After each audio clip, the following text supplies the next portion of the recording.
Hello, everyone. Welcome to today's State of AI Search. I'm just going to let lots of people pour into the meeting room. Now, my team have said that I have to keep all the speakers on track today, right? I've got to make sure that everyone stays within their allotted time slot. And the one that I'm most worried about, honestly, is myself. I'm so excited about AEO and SEO and marketing right now that it's hard to keep myself to half an hour, but I'm going to try and do my absolute best on that. So for those of you that don't know me, my name is Chris Donnelly. I'm the CEO and co-founder of Searchable. Searchable was founded on two premises. One was the nature of search and the nature of discovery of products and services has fundamentally changed. We are now having a conversational interaction with AI to surface and find us what we're looking for. And the second part is that AI has, if managed really well, if given a really good harness and really good context, it has allowed us to do things faster and better than ever before. I don't know about all of you, but we're doing a webinar next week, I think, on how Searchable uses Searchable. And so maybe I can move myself to spotlight for everyone. There we go. Sorry about that. Here I am. While everyone pours in, I'd love to know where you're signing in from. So let me know in the chat where you're signing in from. But I don't know about all of you. I now work almost 100% in tandem with AI. And next week, we'll be talking about how Searchable uses Searchable to drive its AI search, which is going to be a really cool session because you get to hear from JP, who is quite literally a genius in AEO and SEO. It's been in the game as long as I have, basically, which makes me feel old. So today we're going to talk about how you can drive your business and how you can drive your success from AI search. We have quite literally the most insane speakers today, okay? So we have Dan Slagen, who's a CMO and CAITO at Zapier, where he leads marketing and AI automation. We have Jonathan Kvarfordt, who's the VP of marketing at OneMind, which is incredible. We have Luke Harris, who's the head of growth at ElevenLabs, one of the fastest growing AI companies in the world. And then we have Andrew Monu, who's the VP of marketing at LinkedIn, joining us today for the AI State of AI Search, which is incredible. And then we have a good friend of mine, Hale, who's the founder of Verde, which is an incredible AI search agency. And Joe and I used to work together back in the day at my SEO agency. And so, again, the people I want on our talks are people who understand the world of SEO, because I feel like unless you understand SEO, the way you approach AEO is going to be so biased. And so that's how we like to come at things. We like to be incredibly analytical. And so let's get into my presentation because I'm already doing it. I'm already talking too much. If you have questions, put them in the Q&A. If you spam the chat with links or anything that's, untoward or annoying, we will just remove you immediately.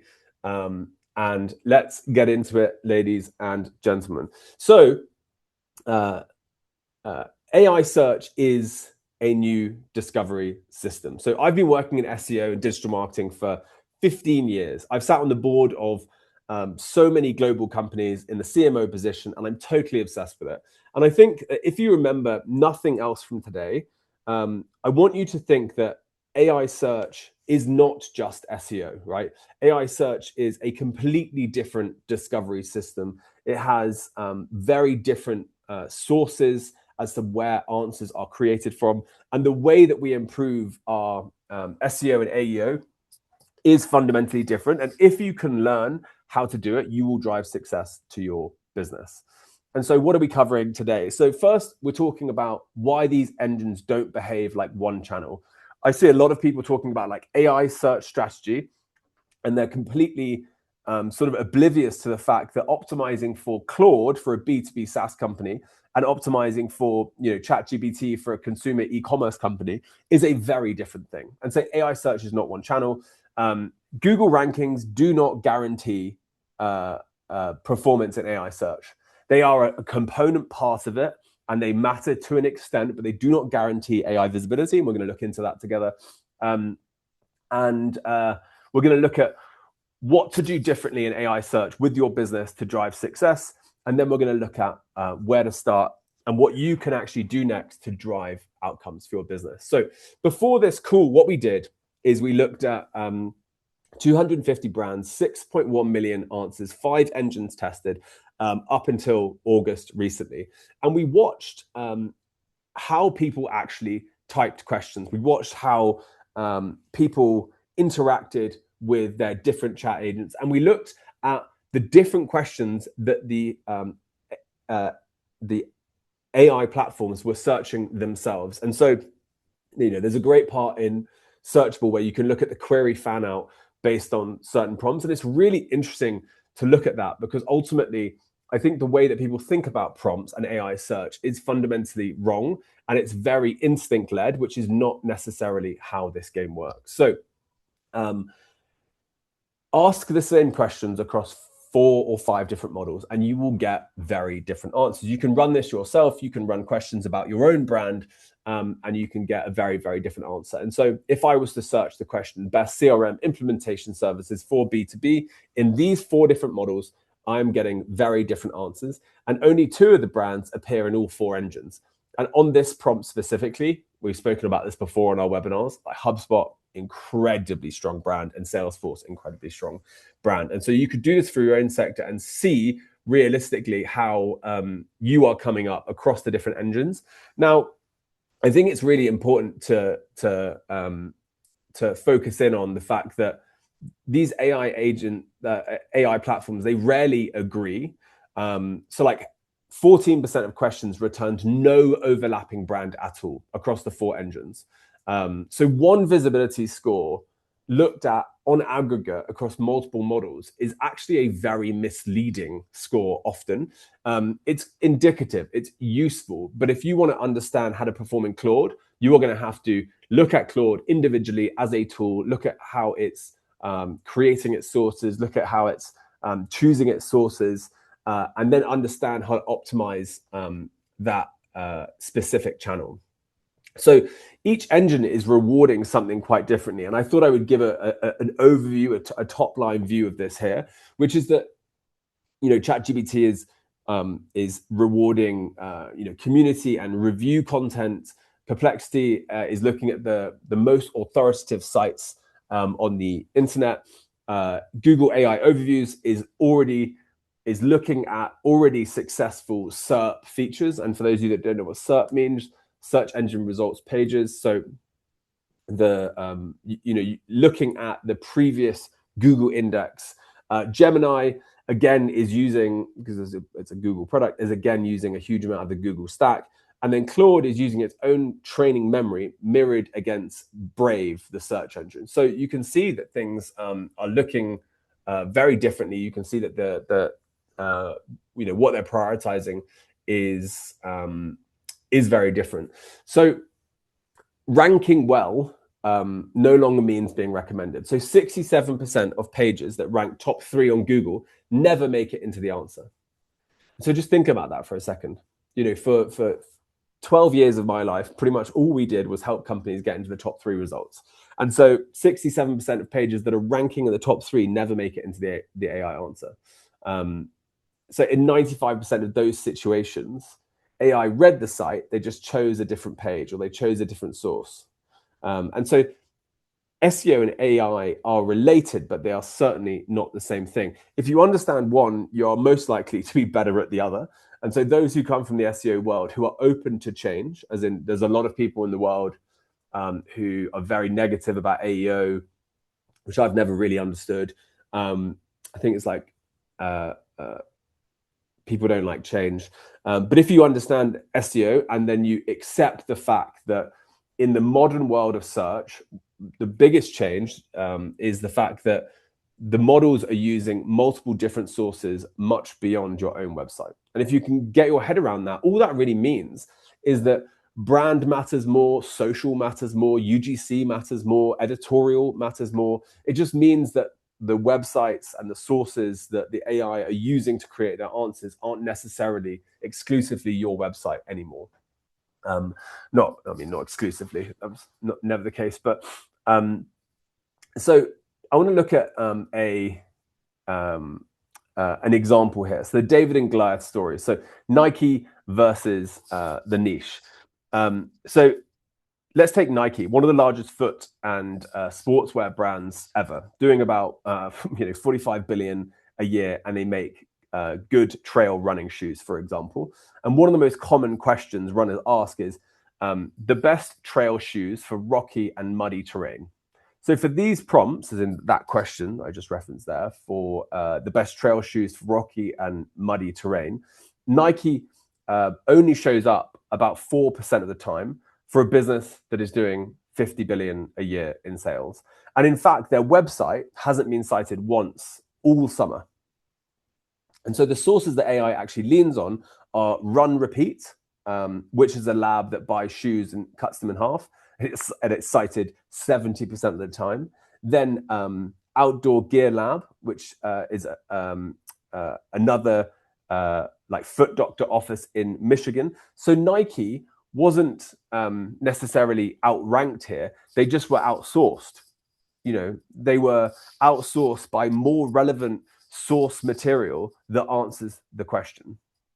And it's worth saying that this is a category by category situation. And so you need to do your own research. Like, I strongly advise you, if you're not tracking this stuff, sign up for a Searchable account, check out how you perform within AI search, understand the sources that matter, understand which sources are being used to answer which questions about your products and services. Because this is so important. And you can see here that you would just expect Nike to have serious dominance within AI answers because it has dominance within Google, but it doesn't for core terms. So this is a wider problem in general, which is, like I said before, the idea that it's looking at different sources and putting different weights on different sources. It is forming a balanced opinion, and you can see in Searchable, you can see the exact sources that every single answer is looking at. So it's very useful to contextualize that it's a massive area for growth for your business, and just because you're performing well in SEO doesn't mean you're going to perform incredibly well for AI. So every industry loses top ranking pages to AI. So when I say top ranking pages, like top, Google results, top pages that have great Google results. So the share of top 3 Google pages that never appear in the AI answer.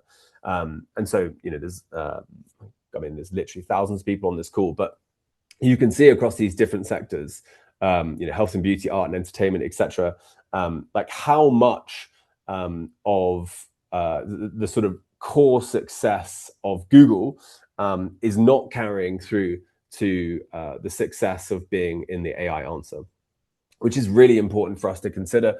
And Searchable now works with, I'm actually in Salt Lake City in Utah because I'm opening the American office for Searchable right now. So we've hired an incredible team out here. And I think, what I want to sort of focus on is that, like, we work with, 1,500 customers now. And it's a dedicated focus to understanding that optimizing for AI search is about 1/3 SEO, 1/3 adapting and improving your pages, and about 2/3 websites and content that you don't control. So websites and content like, blog posts or editorial sites or user-generated content or Reddit or Trustpilot. Like, you don't control those, and that's about 2/3 of the battleground for AEO. And that's why a lot of the time we're helping customers to refocus their teams, refocus their priorities, and really take that on. So AI isn't necessarily like picking a ranking. It reads sources and then it builds an answer. And so for a single answer, an engine reads about 10 sources and credits about 1 of them. And the other 9 are shaping the answer, but they're completely invisible. And so again, it's like it's very important that you as a brand start to decode what these sources are, and start to think about creating or influencing content that is being used in the source material. How am I doing on time? Yeesh, I'm running behind. So AI is looking beyond your website. And so you need to look beyond your website, because this is going to be an earned visibility problem. Like you're going to need to look at the websites that make the biggest difference. And I'm going to show you in a second how it's so easy to do this stuff, now that we have the tools for it. I think that the other thing I want to say at this stage is, like, for those of you that are taking on AEO yourselves or doing it for your customers, when Searchable came into the market, a lot of people worked with companies like Profound, etc., and most of our customers have come from there. And what they were doing was they were tracking 300 to 500 prompts total, and it was costing like 35 to 50K a year. And that price was set really arbitrarily high at the beginning of their journey as a company. But in reality, tracking 300 to 500 prompts for a meaningfully sized business is completely inaccurate, and quite like dangerous way of understanding the success of a business. And so all the customers that we onboard from Profound, we normally synthesize for them a much wider prompt universe. And so why do we do that? We do that because we want to look at their Google Search Console data, we want to look at clickstream data, and we want to then model their entire prompt universe. So the entirety of demand that sits there in the AI engines for their business. And so when customers come to us, they normally see a 3 to 5 times increase in the amount of prompts they're tracking for the same or lower price, because their pricing is like crazy. And so once you're tracking 3 to 5 times more prompts, what are you getting from that? You're getting much greater sense of query fan out. So you see the machines and what they're searching on the back end, which tells you what the machines are looking at. It gives you a much richer selection of sources. And so why is that important? Well, if I'm tracking 300 prompts for a big e-commerce business or a big B2B business or whatever, 300 prompts can't even cover my products. It can't cover my services. It's sort of ridiculous, really, to think about it. Whereas if you're tracking thousands, you can get a breakdown of top of funnel, middle of funnel, bottom of funnel for all of your products and services. And at the same time, you get all of the sources for all of those prompts, which means you have so much more context to make good decisions for the business and what content to create. And so just to move on, because I'm being told off by my team. So sometimes the shortlist for an answer forms before the search starts. This is really, really interesting. Again, not many people are talking about this at the moment. But take ChatGPT, for example. 1 in 6 unbranded buying questions have ChatGPT searching for a specific brand that has never been mentioned. So think about that. It is injecting a brand that you never mentioned into an unbranded query. So best running shoes for comfort, it searches ASICS, best payroll software for small business, it searches Gusto, QuickBooks, ADP, most reliable travel provider, it searches Expedia and Booking. And so why is that? Like what is driving that? And ultimately the answer is brand authority is very significant in the memory of these machines, and very significant in how they're making their decisions. Claude plays by entirely different rules. And so half the time, Claude's not even searching the web. It's just using its own memory. And over 60% of what Claude fetches sits in Brave, as in Brave, the search engine. And so if you're going to optimize towards Claude, you are playing a completely different game. Now, just watch out. A lot of these tools out there are tracking what we would consider like Claude Lite, as in non-web search Claude. And so again, really not the way to do that. If you're going to track Claude, do it properly. Track where it searches the web itself so you can understand the sources. So what to do differently in AI search moving forwards? Like how can you improve? I think you firstly need to find where you're not showing up. And then you want to find out who AI is trusting and what sources it's looking at, which competitors are being mentioned, where you're absent, and then fix what you can influence. So your own content and your presence, that you can influence, that's very much within your remit. And we work with a lot of brands who have seen almost 100% increase in citations over 60 to 90 days, just updating their websites. And so, we were talking about earlier, that third that you can influence via, more traditional SEO methods, still very meaningful, still incredibly meaningful. But the 2/3 of, sources and how it creates its answers is much more to do with your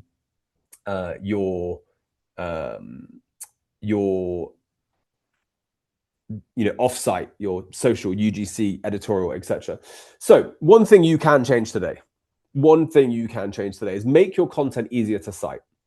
So structure a page so that it's genuinely easy to quote. So lead with a question, phrase the way that people ask it. Like if you look at your core prompts, the prompts that you really care about, and if they're humanized prompts and they have high volume prompts, you might as well think to structure a lot of your pages around answering key prompts and key questions that you're already tracking. And we tested this with our own site recently. Obviously, we get most of our customers through like a variety of different means, but we're obviously interested in driving our own performance. And the same information on these pages, just restructured around questions. We saw 2.6 times more citations in 4 days. And so if you think you can't do this stuff, you very much can. And the most used part of our tool, which now like loads of people are trying to rip off, is the agent, which has perfect context in your brand, how you write, how you think, and it will help you recreate and amend this content. So I want you to start by asking 4 questions. So the questions are, do you know where your brand appears in AI? Do you know which engines you appear in and which you don't? Do you know which sources AI cites instead of you? And do you know where your visibility is improving or decreasing?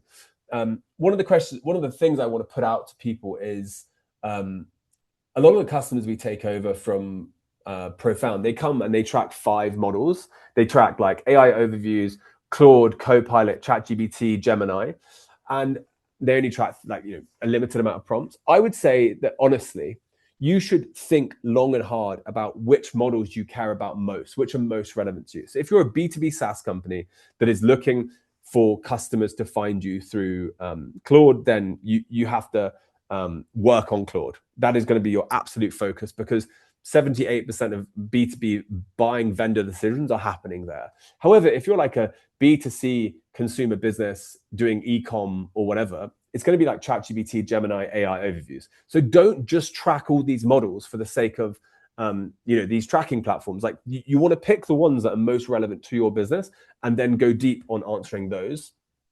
So most brands truly have the same fixable problems. So when we audit sites, we see that nearly all sites that we audit have fail to give a clear reason why a customer should choose them. So most are missing like basic FAQs, basic objection handling content. And these days, a lot of these fixes could be yourself working with the Searchable agent for a week. It's going to create schema for you. It's going to create meta descriptions for you. It's going to create FAQs for you. And I just want to give you a frame to think about using AI in general, which is 10, 80, 10. 10% incredibly hard work, focused, dedicated work up front yourself. It's where people go wrong. They trust AI too much. 10% upfront yourself, doing the work, giving the context, thinking about the strategy. 80% you can give to AI. So whether that's like Claude Cowork or whether that is Searchable, you can give that to Searchable to create. And the last 10% is you owning the outcome. So reading it line by line and ensuring the quality. And that's how you should use AI, not just leave it to AI specifically. So what can you do in the next period of time? So like I say, find where you're missing, find who AI cites instead of you, and try and fix one thing and then track if it helps to drive performance. So the other half, and this is a lot of what most people are not thinking about these days, is the other half of optimization outside of your own website is optimizing these different third-party websites that you don't control.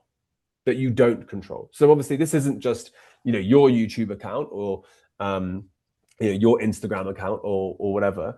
This is a multitude of surfaces across the internet that you don't control. And so it's really important to understand, and you can do this so easily within Searchable. You can like look at the breakdown of sources and how to use them. So on the left there, this is a customer. You've got sources broken down by individual website, and you can see, Tom's Guide or Cycling News or whatever. They are being used across 3 and 4% of the entirety of the prompts that brand specializes tracking. On the right hand side, I've grouped it together by domains, and so you can see, Reddit is answering 15.7% of their questions. And so this is how you quickly work out your sources and how to use them, because this is gonna direct your focus. Now, before I introduce the speakers, so like I say, we have like the most insane speakers today. We have like a VP of marketing from LinkedIn as well. It's pretty sick. And then we have like head of GTM from ElevenLabs, one of the fastest growing companies in the world right now. So it's going to be an amazing talk, and I'm going to do the handovers myself. But before we do, I just want to mention the AI Search Accelerator is re-kicking off in the next period. And I want to just give you an update as to what it is. So we have 2 tracks. One is for brands, one is for agencies. We have quite literally had the biggest brands in the world using Searchable and using our accelerator to train their teams, from like big agencies like Merkle through to big brands like Diageo or H&M. And so we will train you over the 5-week period on live online training, where we'll give assignments, we'll give like expert-led classes, we'll go from foundation through to outcome. We will provide on-demand modules that you can watch that we've created for you. And so you can go through how to implement and execute on AI search. The next cohort kicks off on the 22nd of September. And so if you're interested in joining, make sure that you sign up. Obviously, that's only for Searchable customers, so you have to be a Searchable customer to join the accelerators. We've already had 700 brands go through it, and these are just some of the standout quotes I just pulled for you for this talk. So if you are interested in joining, make sure that you apply. The guys on this slide effectively are talking about how the accelerator helped them improve either their AEO service to their customers or improve the actual AEO performance of their business. And every single day, people are posting their success within Circle, outcomes they're seeing, increases in mentions, increases in citations. And so without further ado, have I kept to my time? I have kept to my time. That is amazing. So these are our upcoming speakers today. Like I say, if you have questions, put them in the Q&A. If anyone spams the chat with anything at all and it's anything untoward, we will remove you.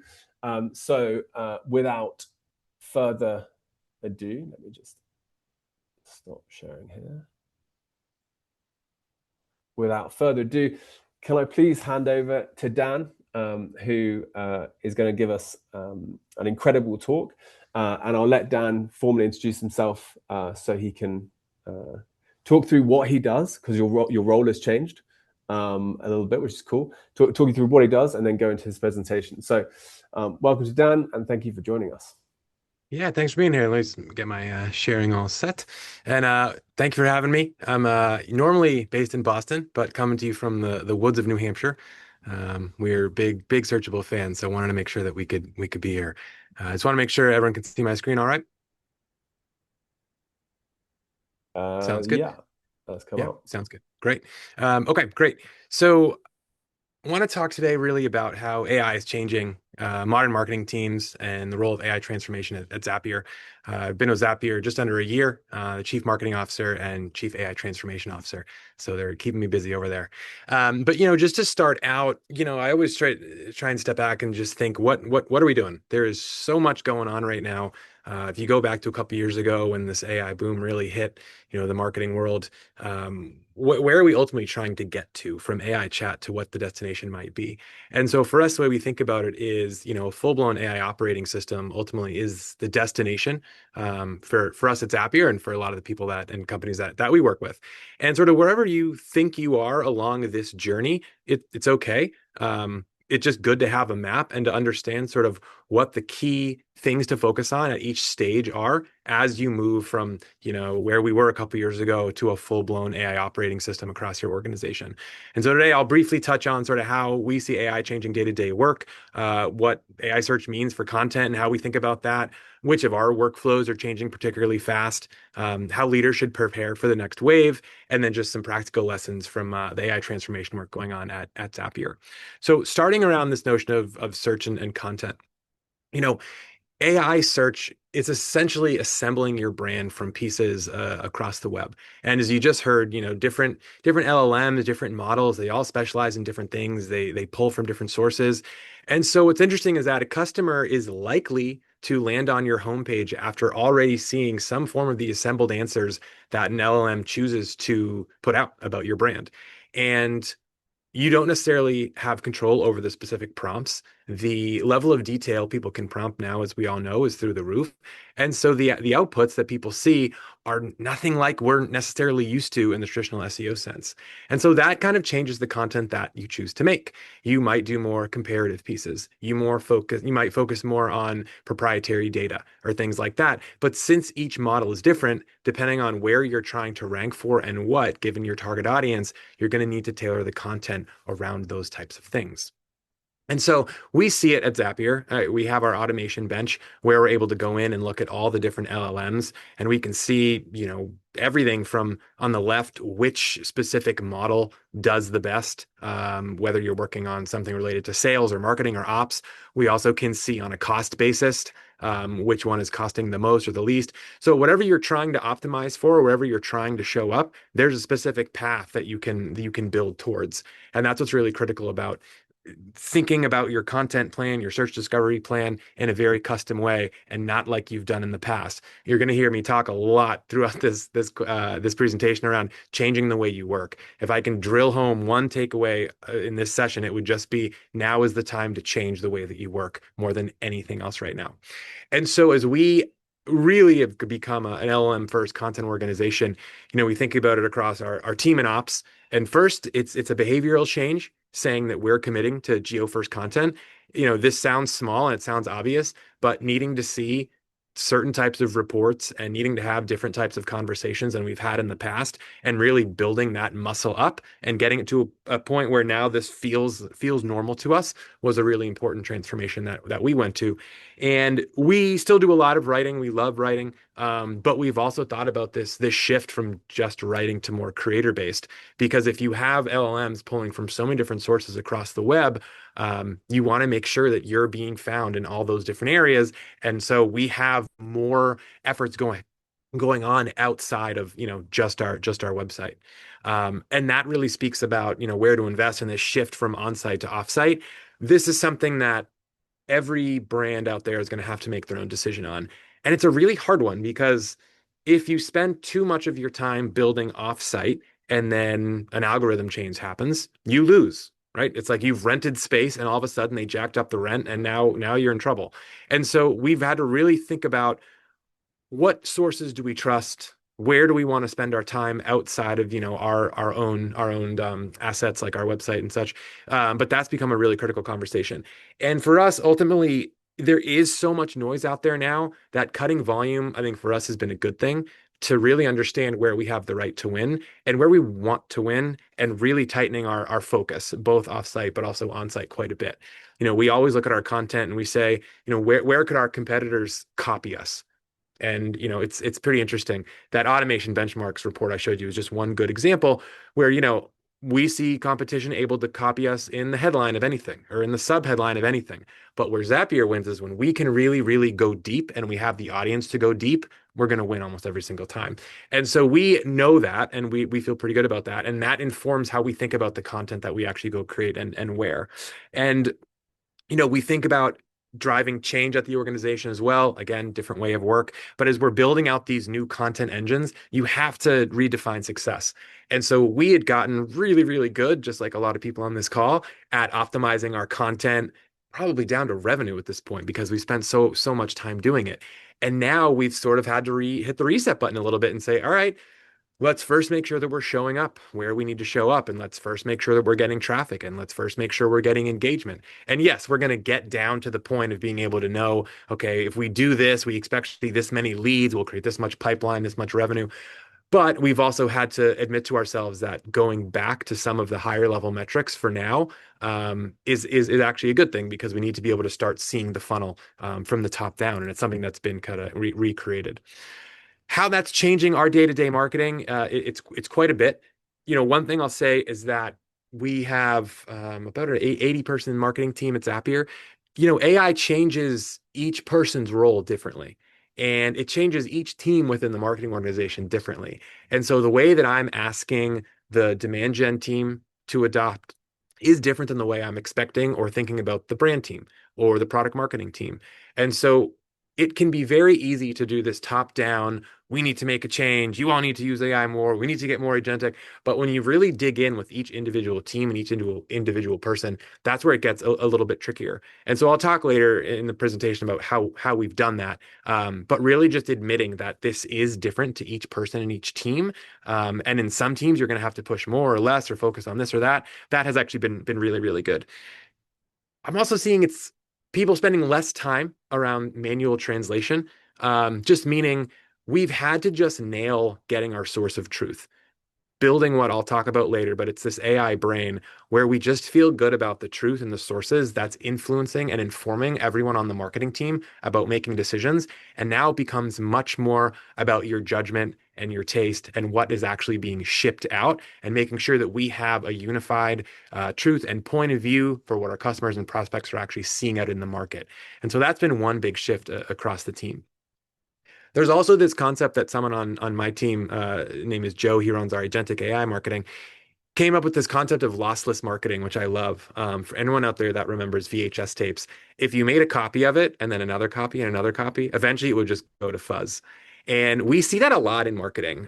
We see it's like a generational loss as the product truth gets translated across your teams and your docs and your decks, campaigns, channels, all that type of stuff. And so we've really had to rethink, okay, of all the stuff going on sort of behind the curtain at Zapier, how can we make sure that what actually goes out is really the single source of truth and the best thing that our prospects and customers need to see, and that the marketing team is aligned, the product team is aligned, the sales team is aligned, our entire go-to-market organization is aligned. And so it's this new way of operating with AI kind of raising the stakes. One is everything is shared. I'll get again more into it around when I get into the brain concept, but it's our context, it's our content, everything is shared across the team, and everyone has access to everything and can see everything. That role of AI versus human is critical. I know everyone's seeing now, probably some type of a pullback on like AI writing because there's just been so much slop. I've seen, a bunch of companies essentially outlaw, AI writing for their internal communications. Zapier, we have our own policy and point of view. We don't expect anyone to just create something with AI and throw it over the fence and tell someone to read it. You wouldn't do that in other areas of your life. And so, that's becoming more of an important focus because people can identify slop and low quality and things that don't make sense a lot easier. And so that operating shift has been really, really important for us so that we can get an end state clarity and again, a single point of truth that we feel really good about. One thing that's been really, really helpful that we've implemented over the last couple of months, I would call this an absolutely critical meeting for every single marketing team. And I'm sure people did some form of this in the past, but for us, we've kind of tailored it now to the AI world. Once a month now, our product marketing team essentially leads a look back meeting for the last 30 days and sets the narrative for the next 30 days. And in that meeting, we try and have as few people as possible, but the most important stakeholders are CEOs in that meeting, folks from the executive team, and some select product leaders from around the organization. And again, we go back and look at what happened in the last 30 days, what happened in the market, what happened with competitors, what happened with customers, prospects, the good, the bad, what happened outside Zapier, what happened inside Zapier. And we've set an agent that we've honed an agent to basically pull all the things that we care about. And then we start to say, okay, for the next 30 days, is anything going to change? Our positioning, the way we go to market for sales, the marketing activity, how we're going to go to market, what are the campaigns we're going to go out to? And for some things, it's no, right? Your brand promise, your mission statement's not going to change every month, I hope. But other things might, right? You might have had campaigns that were quarterly that now need to be monthly or even faster than that. It also has really helped us identify when something happened in the market where we able to respond as quickly as we wanted to. And so this is one meeting I absolutely recommend everyone do. It's been really, really critical for us. On the workflows, one thing that's been interesting to see the changes is that AI has just flattened execution really across the team. PMMs essentially now, right? We can create one single source of truth that everyone can see. Our go-to-market team and our demand gen team, right? They're able to pull what the most relevant campaigns or talking points or insights might be and be able to take those out to market. And so that's been something that's been really, really great to see. Again, for driving product truth, content campaigns, demand gen, go to market. We're going to see a lot more of this type of stuff. My recommendation for everyone is that as you start to feel, and you're going to feel it more than see it first, when you feel that something just isn't quite right or something just feels like it's being done in an outdated way, one of the hardest things I've seen is for people just raise their hand and say, hey, something doesn't feel right. It feels like we should be working differently. When my product marketing team, they'd say like, it seems like we just have a lot of confusion right now around what the core narrative is for the next generation of Zapier's products. I'm seeing confusion over here. It starts in product, but then it goes over to sales, then it comes to marketing. Like we need to rethink this whole workflow. And the reason I think people at Zapier have been willing to do that is because they feel safe and because we've created the environment for them where we sort of said, look, there are no sacred cows right now. Everything is changing. We need to make sure that we're adapting in real time as well. And so just think about that. It's as much of an organizational change as it is a technology change, and that's something that we've noticed quite a bit. And we've also seen this externally too. It's not just within the walls of Zapier; it's also what we're seeing our customers and everything do. We have an AI workflow index which our head of AI orchestration strategy, Andre, recently launched. And it's been really interesting to see sort of what workflows AI is starting to take over, where we still see a lot more human involved. And it'd be interesting to see where some of these numbers start to balance out. On the left, no surprise that we see AI writing for people, extracting information. We call those roles a communicator and a clerk. On the right side, when it comes to analyst and coordination, we're not seeing as much human involvement there right now. We're, of course, in the earlier stages of that, but it'll be really interesting to see sort of where those numbers start to go. But this is sort of at a high level how we think about where the workflows are going. And it's really interesting too when you actually get in by the department. You sort of see relative consistency. And within marketing, what's so interesting is on the right side, we still see the majority of, analytical decisions, coordination decisions being made primarily by human. And so, whatever you're seeing being talked about it in the media, it might be a bit of a hyperbole out there. And it's very, very much early stages of humans making sure that they have their hand on the wheel because we want to make sure that what actually goes out to a customer, to a prospect in the market, to a campaign, is at the level that we would expect and we would want to be great, just like we would have wanted in the past as well. But we're going to be watching these numbers. We'll keep releasing them on a quarterly basis, but they're really, really interesting to watch. And so how leaders should prepare for kind of the next wave of AI. This is one I spend a lot of time thinking about. If I just go back to the phase one of AI, for us anyway, kind of a couple of years ago when it really got big, you think about like Mid-Journey hitting and the first iteration of ChatGPT, and we were essentially doing content creation. And the level of entry to be an expert was pretty low. By the end of the day, you could be a pretty good user of ChatGPT.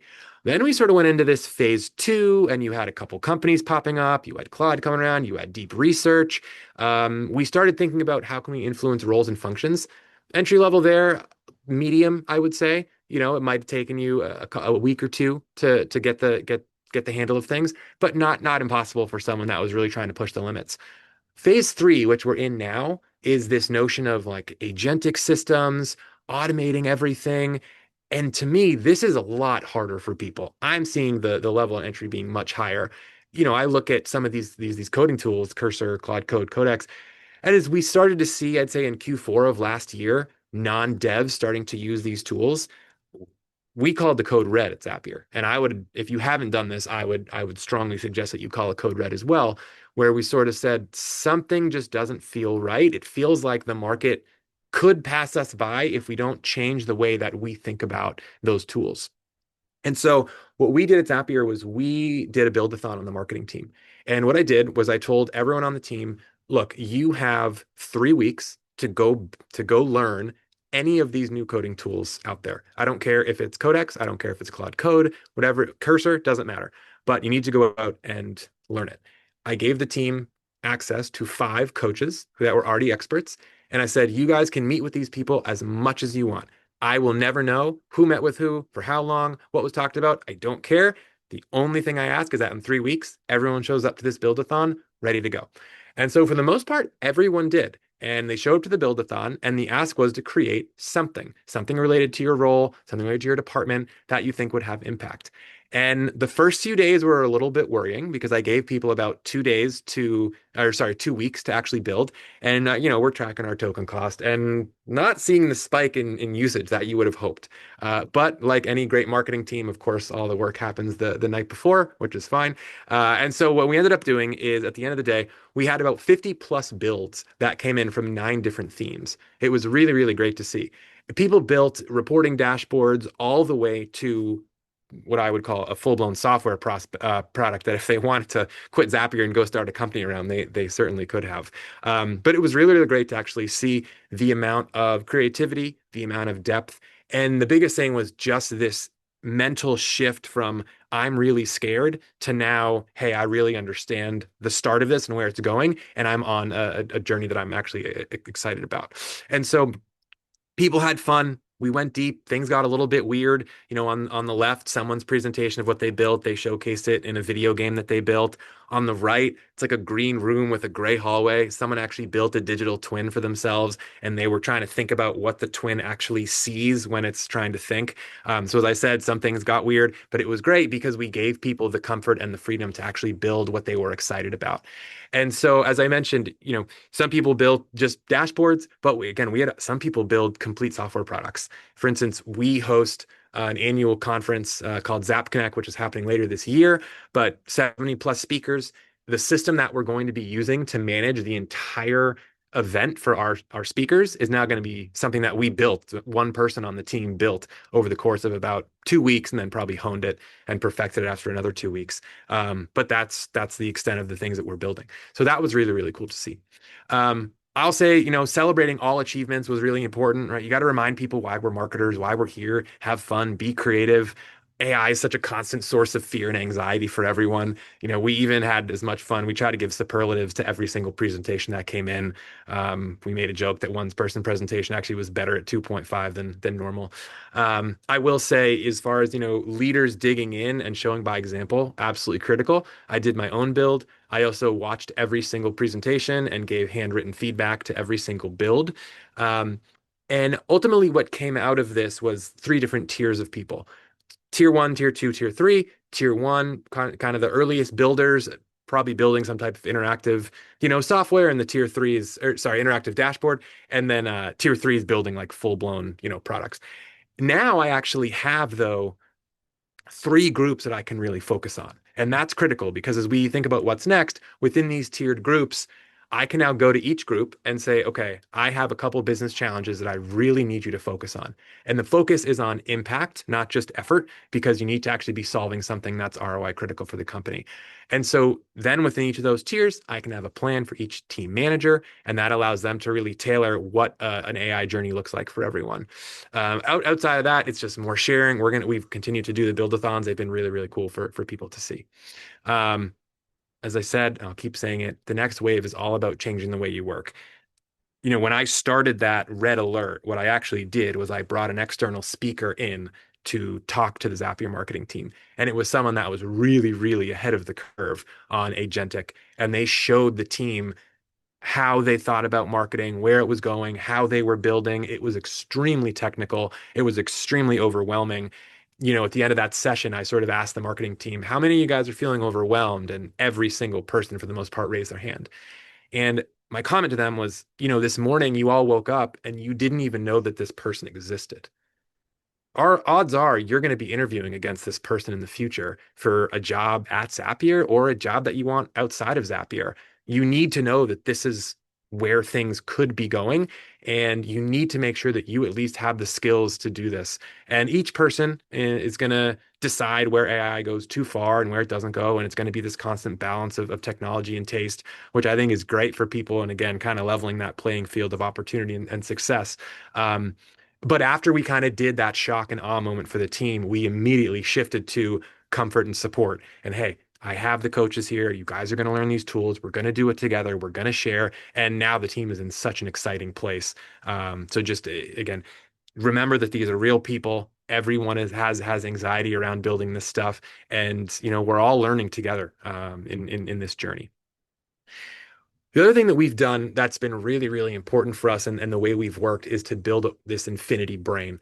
AI is obviously table stakes, right? People kind of they learn it on their own, but then you need to get it working across a team and across a department and across an organization.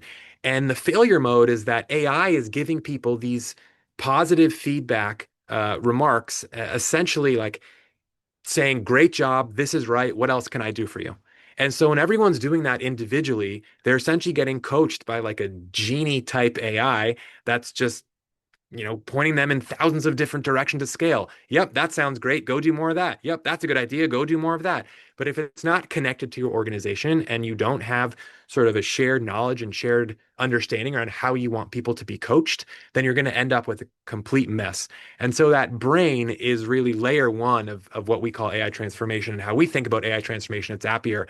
And it starts with the brain, then it gets into things like the tools and the automation, the governance and risk control that you do, and the harness that you actually work in, or the harnesses that you actually work in.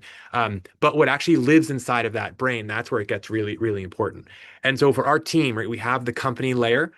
We also then have it by function and by team. So it's at the most basic level, it's what your brand guidelines are, your mission, all those types of things. But you also really want it to be sucking up all of the things happening on a day-to-day and week-to-week basis.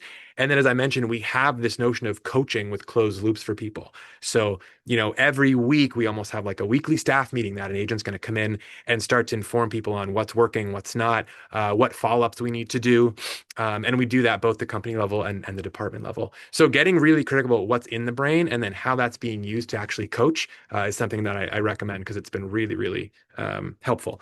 I will say building the brain is not an easy task, but it's absolutely critical right now.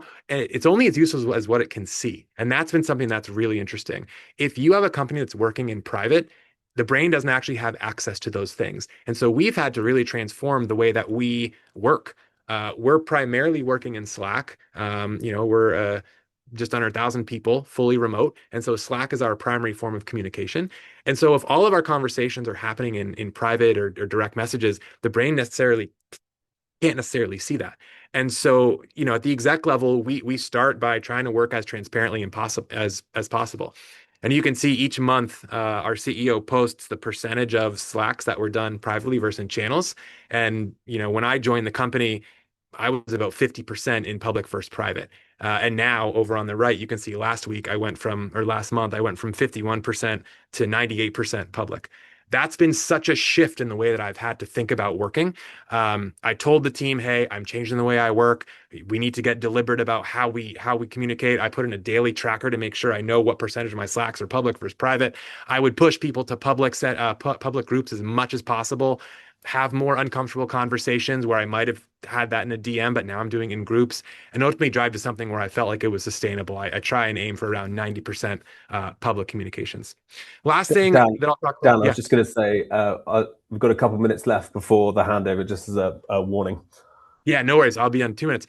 So last thing, practical lessons for AI transformation Zapier, right? We're all trying to get to this transformational state. Really important to move from just engagement and effort driven over to impact driven. Everything that we build, everything that we think about having the team focus on, we want to make sure is focused around ROI.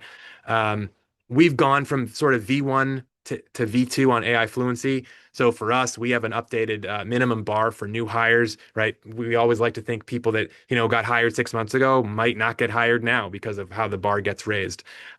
We've added accountability in AI fluency. We make sure that our managers, when they're interviewing, can show us how they've actually led AI adoption or how they think about leading AI adoption. And again, kind of redesigning some of our skills tests, really to observe how people are using AI because we know they can do it in some way, shape, or form. But observing the how is where we really start to see either the red flags in candidates are actually things that get us really excited. We think about it across, what are people's mindset, how they think strategically, how they think about building, and how they're accountable to it. So again, all this goes into the interviewing process at Zapier. This is how we're constantly evaluating whether or not we think someone might be a good fit.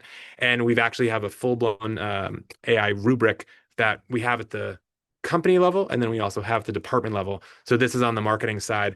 On the left, we of course have unacceptable. On the right, we have transformative. But we want to make sure that people fall into the bucket, and we're actually finding people and helping training people based on where we need to see them. So thank you all.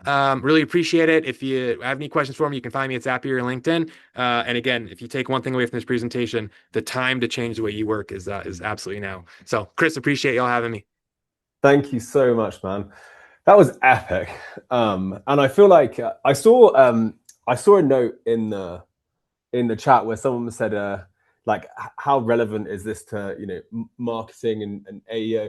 And I think what's so interesting is that in traditional SEO, we were all marketing towards Google. Like we spent all of our time and our energy and our effort going towards Google. Whereas now we have so many more surfaces that we have to contend with. And so many of those new surfaces, i.e. ChatGPT, Gemini, Claude, Copilot, etc., all have different sources that they rely on. And so the work of marketeers has got so much higher. It's got so much harder. It's got so much broader. And so if you're not able to use AI to execute at a greater scale than you were before, you are going to get left behind. And so a lot of what Dan spoke about today for me is at the very heart of how marketing and how marketing professionals have to think moving forwards, which is you have to train yourself to be able to work at a greater scale than before because the problem is greater. If you want your business, which is a e-commerce consumer brand, to perform, you need to be able to work at scale across ChatGPT, Gemini, AI overviews, AI mode. If you're a B2B business, it's going to be like Perplexity, Copilot, Claude, etc. So you're going to need to create more content. You're going to need more analytics, more automation. And so I thought that was absolutely epic. And as with many other people in the chat, I love the fact that you talked about people as people and great leadership within AI. So thank you very much for joining. And if everyone wants to give Dan a follow on LinkedIn, he creates incredible content and he's a great leader. So thank you for coming, dude. Thanks, Chris. Appreciate it. Amazing. So I hate interrupting people because I'm so in rapture as to what they're saying. However, I have to keep things on schedule because my team told me to. So without further ado, I want to hand over to Jonathan, who can introduce himself. Has had the most fascinating career, absolute, subject matter expert on go-to-market, a friend of mine. And so I'll let Jonathan introduce himself, introduce his talk, and I'll let you get into it. And I will, as with Dan, interrupt you if you're close to going over. Okay, I'll keep my time on. Chris, thank you so much for having me. I'm a big fan of the Searchable team. This is my second time using Searchable, so really excited to be here. And just want to say thank you for everyone for hanging out. Hopefully I can see you. So, okay, I'm going to put Wait, up my lovely slides. That's the second brand you've used it for, or the second time in total? Second brand, two companies. Yeah, sales, yeah.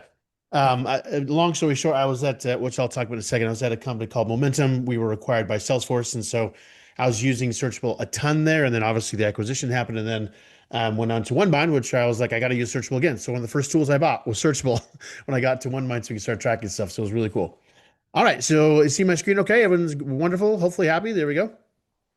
All right, so this is going to be kind of a, I guess you could say, a case study, and I'll just kind of walk you through what I've seen in both Momentum and in OneMind to kind of give you a couple things. And thank you, Gary. It's actually I do it purely for style. I might do a little bit because of my eyes, and I have screens everywhere, so it's helpful for my eyes not to go crazy during the day. Okay, let's get into it. So I'm going to go over what we're going to go through the next, let's see here, 25 minutes. You can see here the short list forms without you, the first 6 weeks for me, and it's kind of what we went through, how the model site structure, the two views of the same buyer, and what's next. So this is kind of sort of a case study, and hopefully you can walk away with some nuggets that I could give from my own learnings of using obviously Searchable and my own AEO journey and trying to figure out what's next. So real quick before I go into some things to give you some context and my relationship with Searchable. There was, gosh, last year. So AEO was an erupting thing back in 25. And there's a lot of different companies out there, which I won't name any of them, but I used literally everything you can think of. All the big names out there, all the hottest brands I was testing and playing. And I was able to do a bunch of different things with AEO technology to kind of figure out what was good, what was not good, and helpful and not helpful. And so I found a lot of the technologies did a lot of analysis or kind of showed me where we were showing up, but it was missing key context around, like, for example, Google Analytics, which is a very simple thing now to connect, but back then it wasn't as easy to do that. And I was trying to find some way that I could like connect, number one, connect everything together, and then not only analyze, but then to create content that would be further create this loop of progression and making sure things were working right. I didn't have that, so I had to use like 5 systems to make sure everything was working right. It was a pain in the patoot. And when I finally found Searchable, I was like, this is awesome.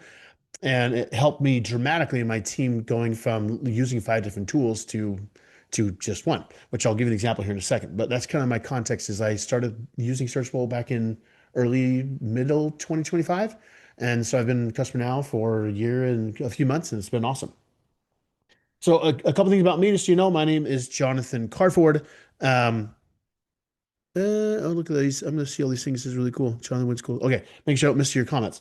My name is Jonathan Kvarfordt. Some people call me Coach. Long story short, I was in a startup once upon a time several years ago where I was in a room of like 200 square feet, or maybe it's larger. I can't remember. And there's 40 people. 20 of us were named John. We all got nicknames. Mine was Coach because I was the sales coach of the team, and then it just stuck. Currently the VP of marketing at OneMind. I was again at go-to-market strategy and marketing at Momentum, which was acquired by Salesforce back in February. And then I'm own the GTM AI Academy. So for the last 5-6 years, I have taught go-to-market professionals in marketing, sales, customer success, RevOps, enablement of how to use AI both individually and organizationally of AI strategy. And I host the GTM AI podcast, which, speaking of which, Chris, I got to have you on and have your team come on and hang out, which would be great. And I've advised a ton of companies, both large and small, on go-to-market AI strategy. I teach at Bryant University AI. I'm the co-author of the Ignite Your GTM with AI. And so I live, breathe, eat, teach, sleep, talk, sell, market AI all day. I am not an expert. I am a nerd, as I like to tell people. Like, I know experts in the field. I just love this stuff and geek out. So a lot of fun. I want to talk about the story around Momentum because I think it gives you an understanding of why I'm so passionate about Searchable and what they're doing there. Hey, what's up? What's up, Coach Matt? Love your name. Love it.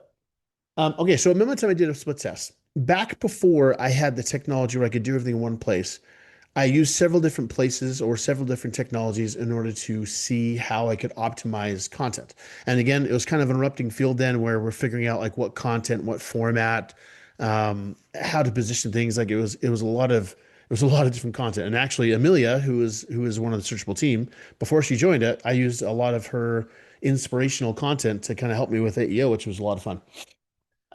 So here's my process. Before I wrote this advanced mega prompt. So if you know anything about me, I'm a prompting nerd, and now it's skills, but back then it was prompting before skills came out. And I had this massive prompt that I gave to my human writer. Gave that prompt, we put it into ChatGPT or Claude, and they did a deep research project on that subject based on key terms. So we used Google search terms. I put those into a prompt. It did a deep research project on that thing. And then we took that, we wrote an article. So my human writer would take that deep research, edit it so it becomes more formatted to like a blog thing. Then we put it back into ClearScope, which optimized it for SEO keywords. And then my human went back through it again And then we designed a blog, which was nice and pretty, and that was it. So a 6-step process probably took the writing for the human side. This probably took a half hour at least, if not an hour, for each article. And the design part obviously took a little bit more time with my designers. So that was the first step. So that's what I did. When I find Searchable, this was back in like a year ago, back in August. I was curious to see how the agent inside of Searchable would write and how it optimized. So what I did was I was like, okay, I'm going to take the same thing and say, hey, Searchable, I have this key term. Number one, can you confirm it's the right one? And number two, can you write me an article about this key term? And that was it. I didn't have, on purpose, I didn't have my human edit it. So I was like, I just want to see what can be done by just using Searchable, just to see, just to test it. And then we designed the blog. It was 200%. I'm not kidding with this. 200% more traffic to the pages and the blogs that were written by Searchable than the other side of the process. And my human's not a bad writer. She's very, very talented. So the difference between the two is like drastic. And I was like, holy Hannah, when I saw that, like we did it for a month test and I saw the traffic between the two, it was kind of insane. So that's when I was like, okay, we're doubling down on Searchable so we get some more things here. And we've done the same thing at OneMind, which has been fun. Okay. So I like to, again, you all know this probably already. Just make sure we're on the same page for the next 20, 25 minutes. Buyers build a shortlist inside of a model, and we at OneMind, we have instrumented both sides. So I know a lot of people have use tools like Searchable, obviously, to see what's going on inside of AI. The other side of it is, sorry, I got this. The other side of it is like what happens when they actually attend. Oh, sorry, Keith. Sorry, I with OneMind, we talk in my human, so my apologies for not being trying to be offensive. Just want to make sure that when I say writer, people know it's a human being. All right. So, anyways, with OneMind, we have a technology where when someone comes to the website, that we have an advanced technology that can go deep in conversation. So we're able to see like how people are interacting and talking to the technology, and we can see what's going on inside of Searchable with the AI search. So what I'm just saying, Julia, is that we use both sides. So in other words, we use Searchable to see what was going on inside of the model. And then we used our own tech with OneMind to see what was going on the website, to see like how are the conversations mapping together? What's the similarities between those two things? Because, for example, when people come to your website, unless you have an AI that can have advanced conversations, you have kind of shallow results with like a regular chatbot. So our technology can go deep in conversation and answer a lot of different questions. And so we did this research study where we found from 500,000 conversations, like what's the difference between just a regular visitor and those who engage with our AI tech. And we found this pattern, so which I'll get into in a second. So with Searchable, when we started, again, you can see the dates here from May 11th to, I pulled the data 2 days ago, I think, was 18. We went from 11.5% to 18.4%. So this right here, by the way, if you're inside of Searchable, you have the ability to break this down by branded or unbranded search terms.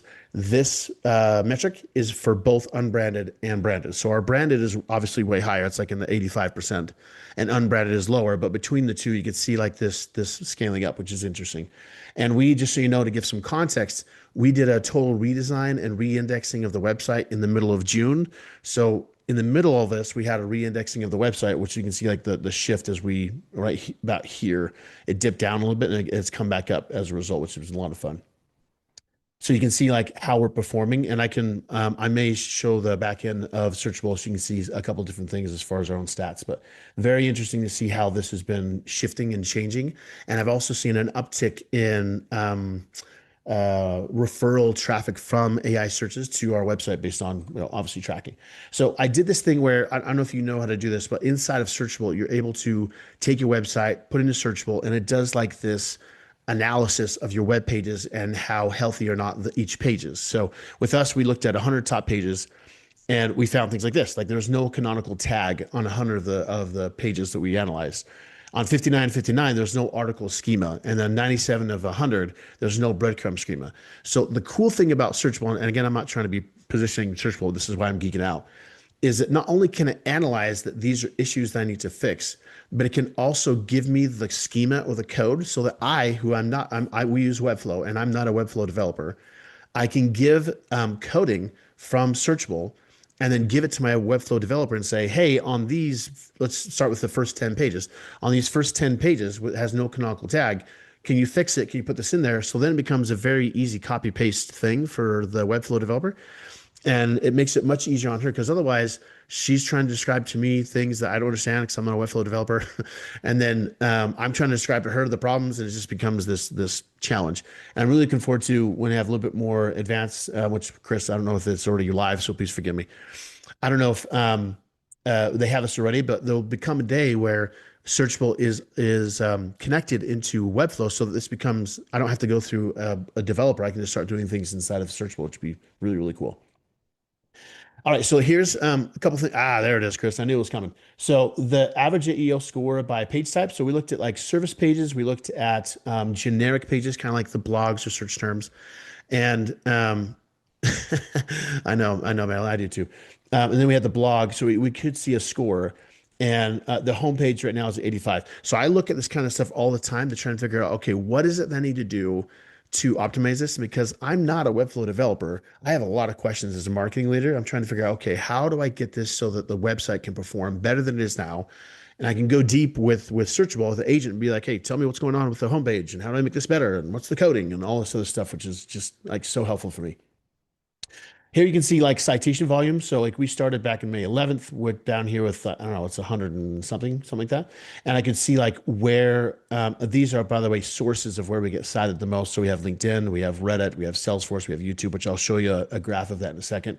But I wanted to focus on OneBind because back when we started in May, it was like 100-ish or so. And then right now, as you can see, it went up to 800, 900 right here. So we went from,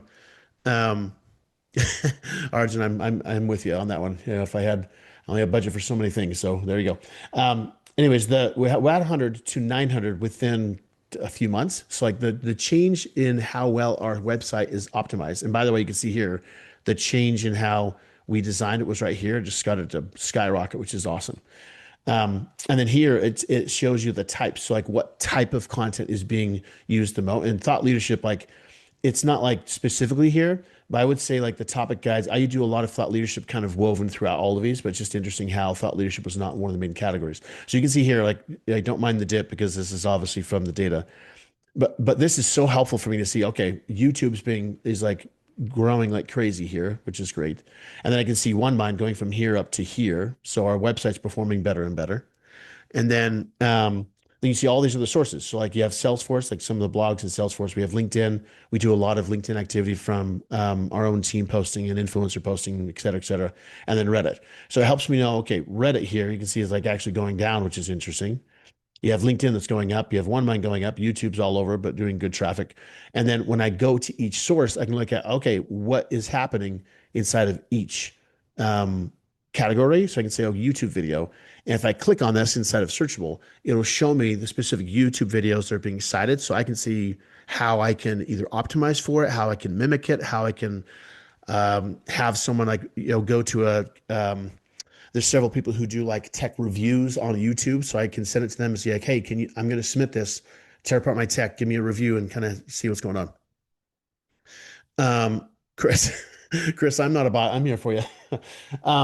But it's just fascinating to see like what you can do with this. So from a strategic point of view, it helps me know as a marketing leader, where do I go for AEO results and how can I create more content? So again, as a result of this thing, this metric, I started to create a lot more YouTube content through the OneMind channel, so we could actually have more traffic. Hopefully, is the hope.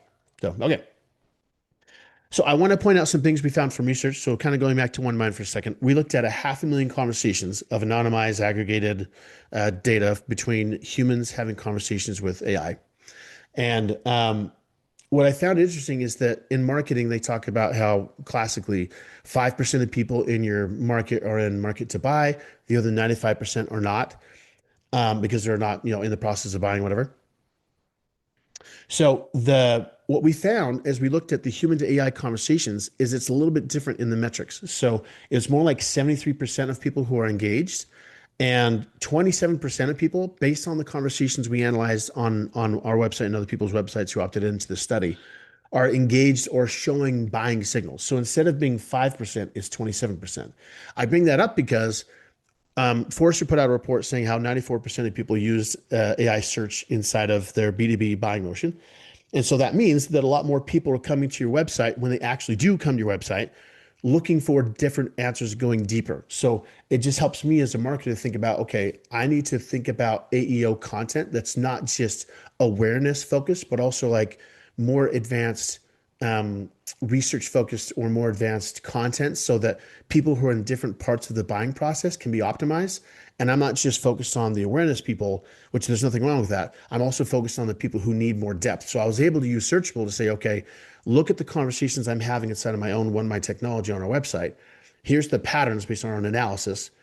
I need some more content based on this. And so I was able to create content really quickly with it, which is really cool. So again, this is, Julie, I think you asked earlier, what does it mean by having both sides? For us, it was about saying, okay, what's inside of the models, what source they're going through, and then I could use our own technology and figure out what are buyers asking in their own words and figure out the pattern match between those two and see how many are asking awareness stage questions versus research stage questions, and then be able to optimize for both, which is again fascinating.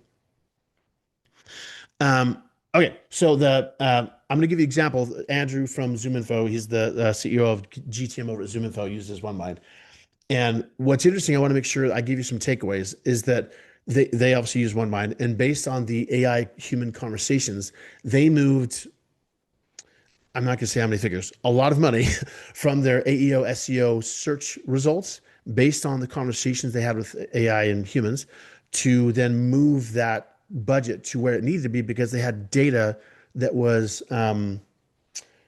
trend analysis based on what's going on inside of their own conversations to move the budget so they're optimizing for what people are actually looking, asking, talking about to their own AI.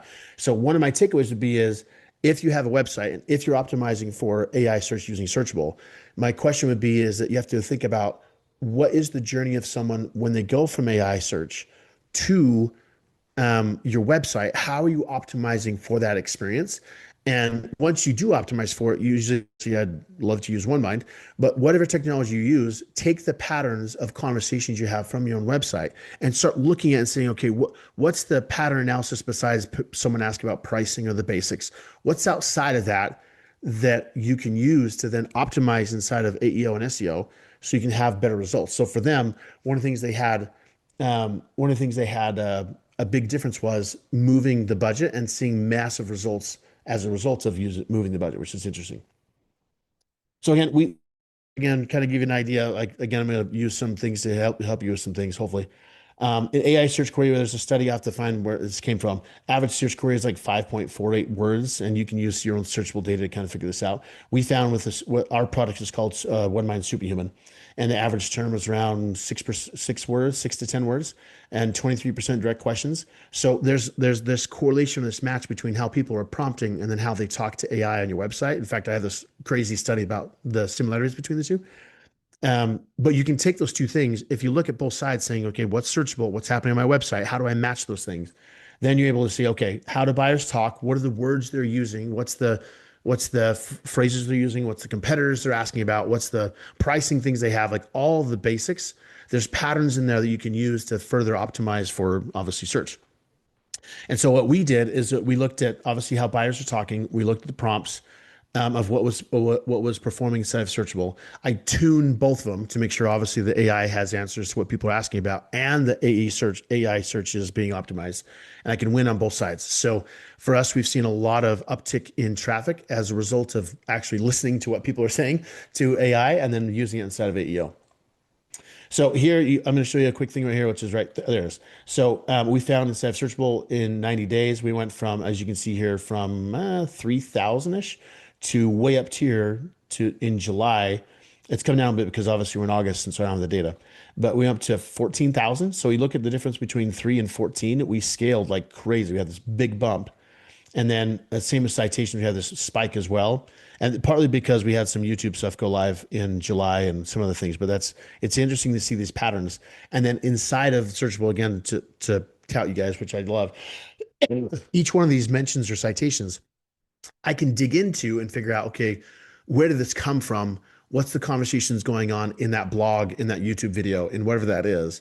And how do I use that information to create more content, then optimize some more so I can just create this loop and wheel of information so I can make sure I'm constantly on board, which again, I don't know if anybody's been in marketing for a while, but for me, this is awesome because I have this instant loop to be able to optimize and be able to see results really quickly, which is just fascinating.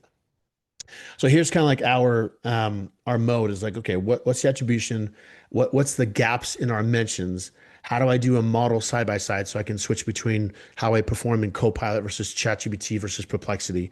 Whereas my ICP, which most of mine come from Copilot because we work with enterprises a lot. So I focus a lot on Copilot to see like what's the patterns in Copilot versus ChatGPT. What's the sentiment? Like another thing that's awesome about Searchable is you can see like what's the good things that AI mentions about the brand versus what's the perceived negative things, and how can I as a marketer combat any negative narrative that's going on as a result inside of content or inside of my YouTube videos or inside of like when my CEO goes out and does interviews on podcasts, I can tell her saying, hey, I see this pattern of negative narrative based on Searchable that has this thing which is incorrect. So make sure when you talk on this podcast to say these 5 things, whatever the case is, which is really cool. And then I can use voice and then causation. You start to see this model in this loop, which is pretty cool. So this is just kind of very, very quickly what I've seen before. Like a lot of times in established plan, domain authority, head terms, large library, all these things are things you probably know about before. But where we sat was like, okay, how do we use our novel first party data inside of a human to AI conversations? How do we use that to narrow our own questions into focus? Then we can publish, we can see like where the blind spots are and then publish information that we didn't know we needed because you don't know what you don't know. And so having a tool like Searchable, you can figure that out is awesome. And then I can look at, okay, what are the podcasts? What are the founders? What's the Reddit posts? What's the conversations happening? And how can I influence those different places in a positive way that we can bring value and then make sure that we're not invisible on a category term. So pretty cool. So hopefully this makes sense with you. Like a 90-day instrument AI search. We did not have a lot going on when I first started. I'm able to see like what pages that sell score the worst. So we can make sure, okay, does anyone own this? Do we know what's going on? How our model setting or structure? Narrative earns nothing. So it's trying to figure out, okay, where is what we're trying to delivering or not on AEO?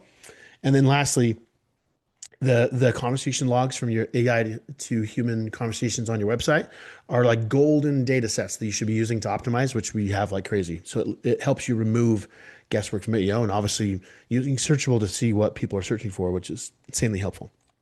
So that is it. Chris, what I missed? So sorry.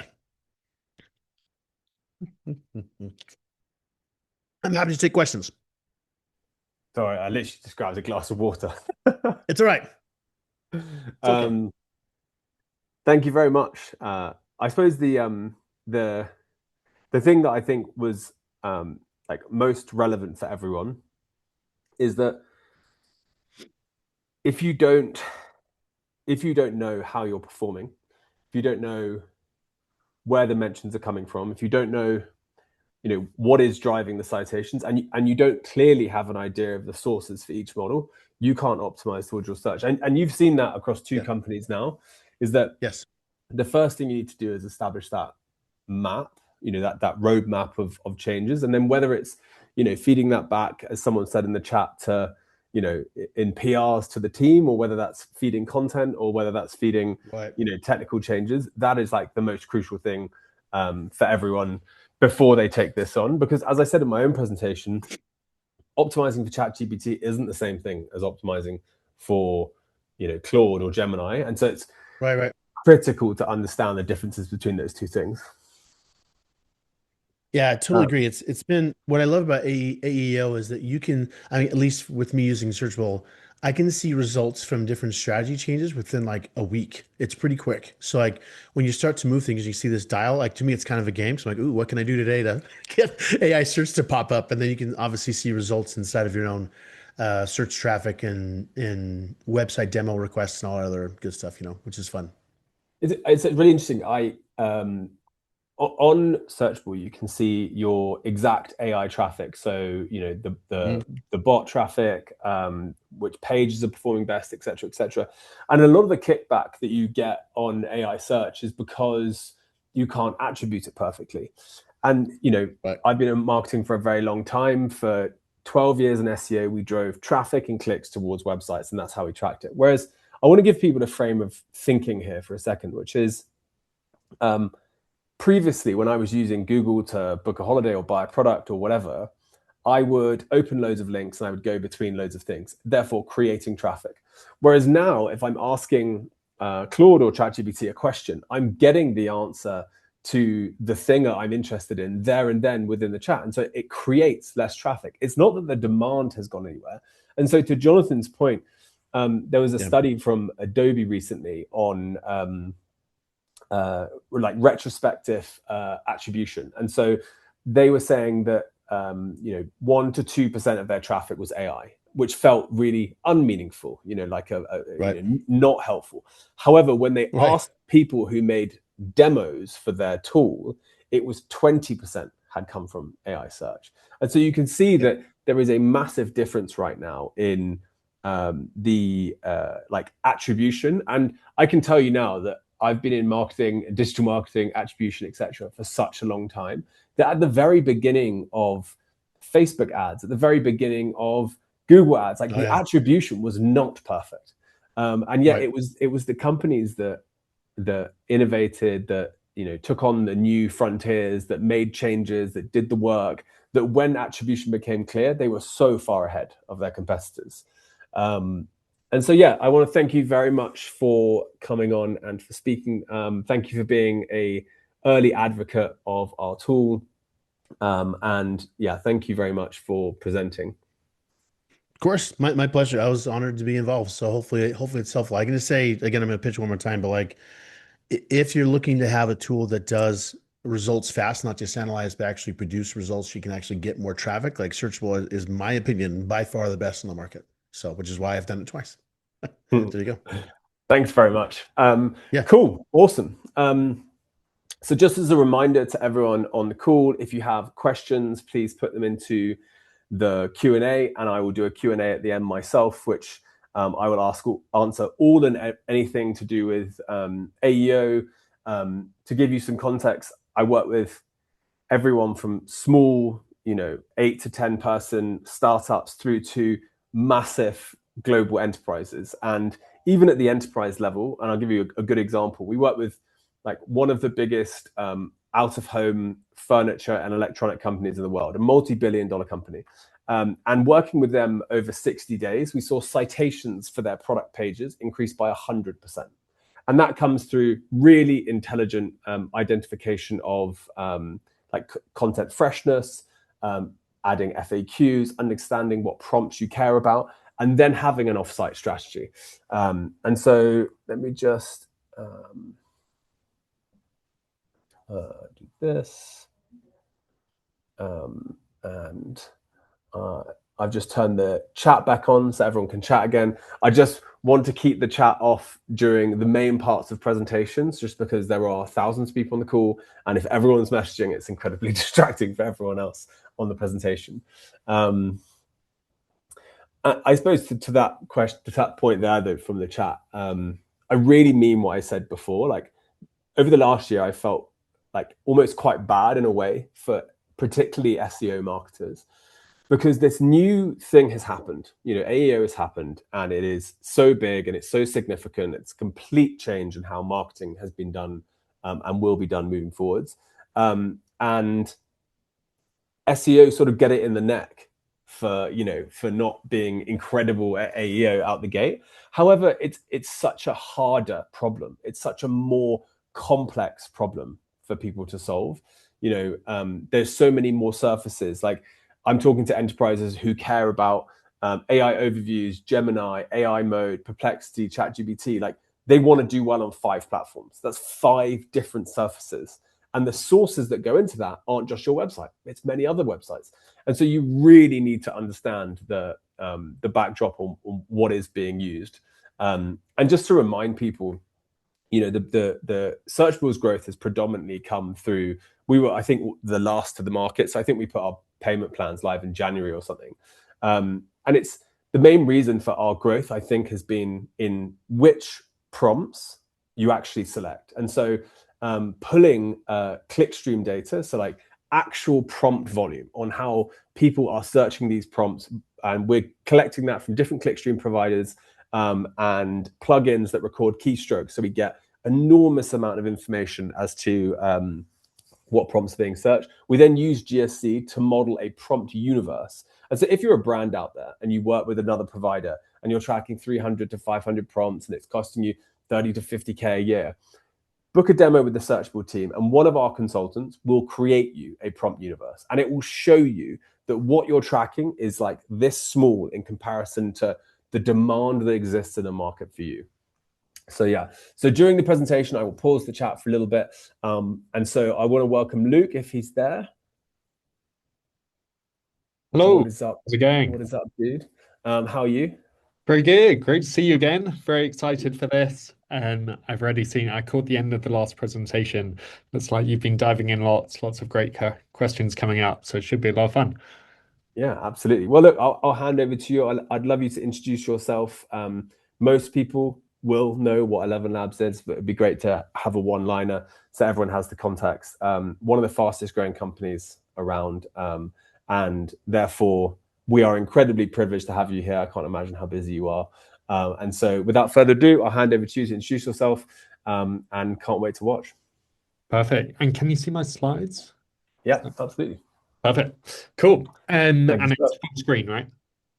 Before we Full get screen. Yeah. Perfect. Before we get too far in and realize we've knocked out, I have this joke, which is I think somehow AGI is going to solve everything apart from audio visual setup. That seems AGI resistant. But great to meet you all. I'm Luke. I lead growth at ElevenLabs. I'll give you a quick introduction to ElevenLabs, and then we'll jump into some of our lessons learned from our SEO and website teams, which are functions we take really seriously here at ElevenLabs. So the first one is, I just want you to imagine reading this phrase in the voice of Morgan Freeman. So hopefully you can all imagine that. It's kind of that deep booming sound. It's that very dramatic and cinema experience that we all experience and enjoy. And what I really want to illustrate with that is just every voice has this incredible depth of emotions, these pauses. It has different dialects, languages, cadence, mistakes, pitch, pronunciation. So it's every voice is so different, and it's almost like its own fingerprint. And ElevenLabs actually got started with trying to crack this problem of, can you make human-like voices? And this isn't an old problem. It's sorry, it isn't a new problem. It's a very old problem. We've been trying to do it since the 1700s. We had these wind-powered instruments at first. We then had these digital synthesizers, which were fantastic for accessibility, but it doesn't sound like the same Matthew McConaughey bedtime story on the car map. Then we had the Siri-like voices where it starts to get interactive, but you can still tell it's not human. So this was this big unsolved research problem. And ElevenLabs and Piotr, our CTO, he was the first one to crack how do you apply transformers, the same technology behind LLMs, to voice and make these human-like voices. And since then, we've branched out into a number of different platforms. So we have 11 agents for building interactive voice agents and chat agents, either for support or you can actually build it into your own app and website. We have 11 Creative, which is a marketing suite, being able to use to create lots of images and videos and voices for different ads or brand marketing videos. And we have 11 APIs, so you can actually use all our text-to-speech or speech-to-text or music models directly via our API. And we're working with lots of incredible companies. Maybe a few of our customers are already in the call. So it's been going well so far. And what's amazing about SEO is I actually argue in terms of all the AI labs, we're actually probably the lab that cares about it the most.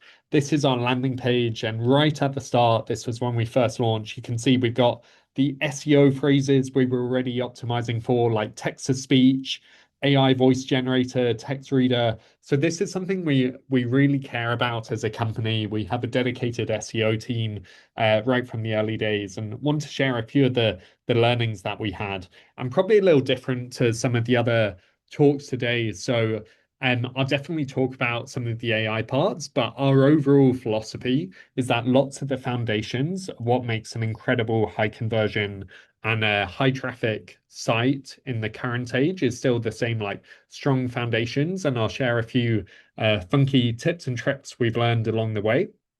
And then also talk about what happens in the much more AI native world. So we'll start cover a few of the lessons learned. So one's treating your website as a product.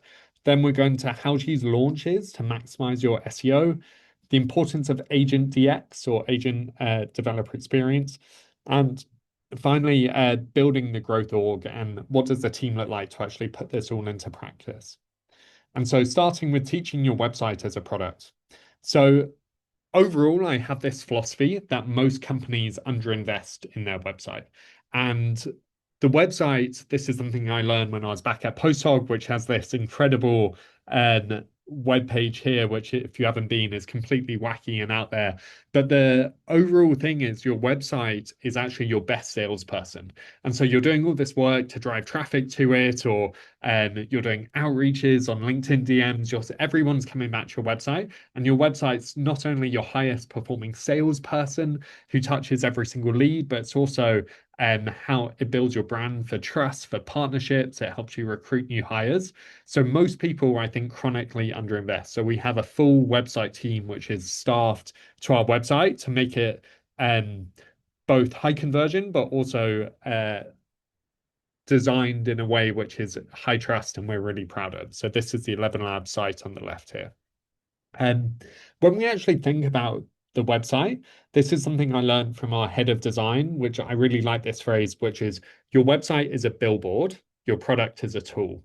And when you're thinking about it as a billboard, it's about the design and copy. It should grab attention. It's this kind of large visuals. It's kind of the eye-catching fun copy. Whereas the tool is much more kind of stripped back. It's opinionated. It's getting out of the way to enable the users to do the work and actually get it done.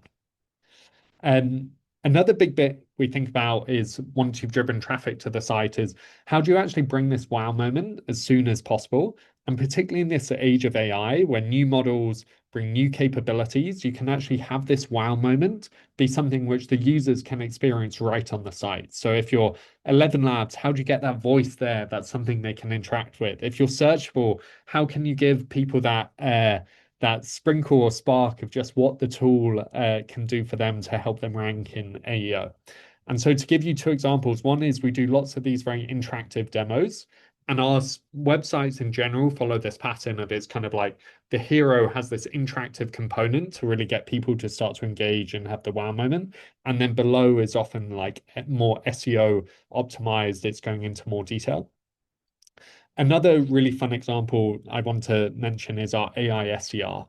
And so as you go through our contact sales flow, actually, as soon as you enter your details into the contact sales flow, you can then speak to one of our voice agents. And this voice agent, it will ask the normal SDR screening calls. So do you have a budget, authority, need, timing?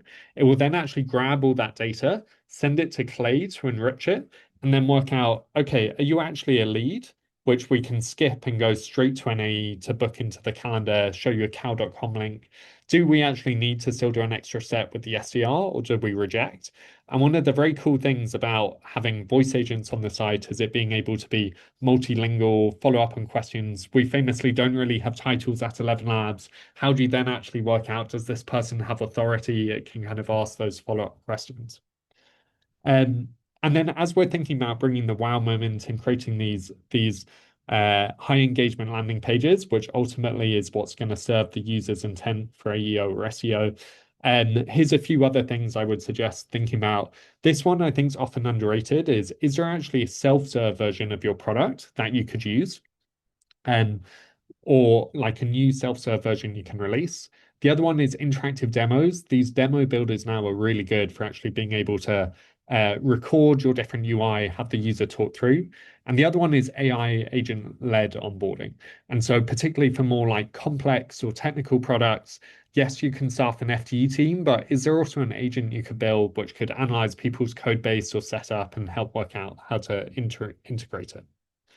And finally, there's this fun goal we always set ourselves when we build any web pages, which is how do we make each individual landing page so good that it itself can go viral? And so this is one for our music, where we invested the time to actually have this really fun component where you can try out different songs when we released it. So people are going around, clicking on the site, increasing the time they stay and helping train up the different models that, yes, this is the site which should rank at the top of Google.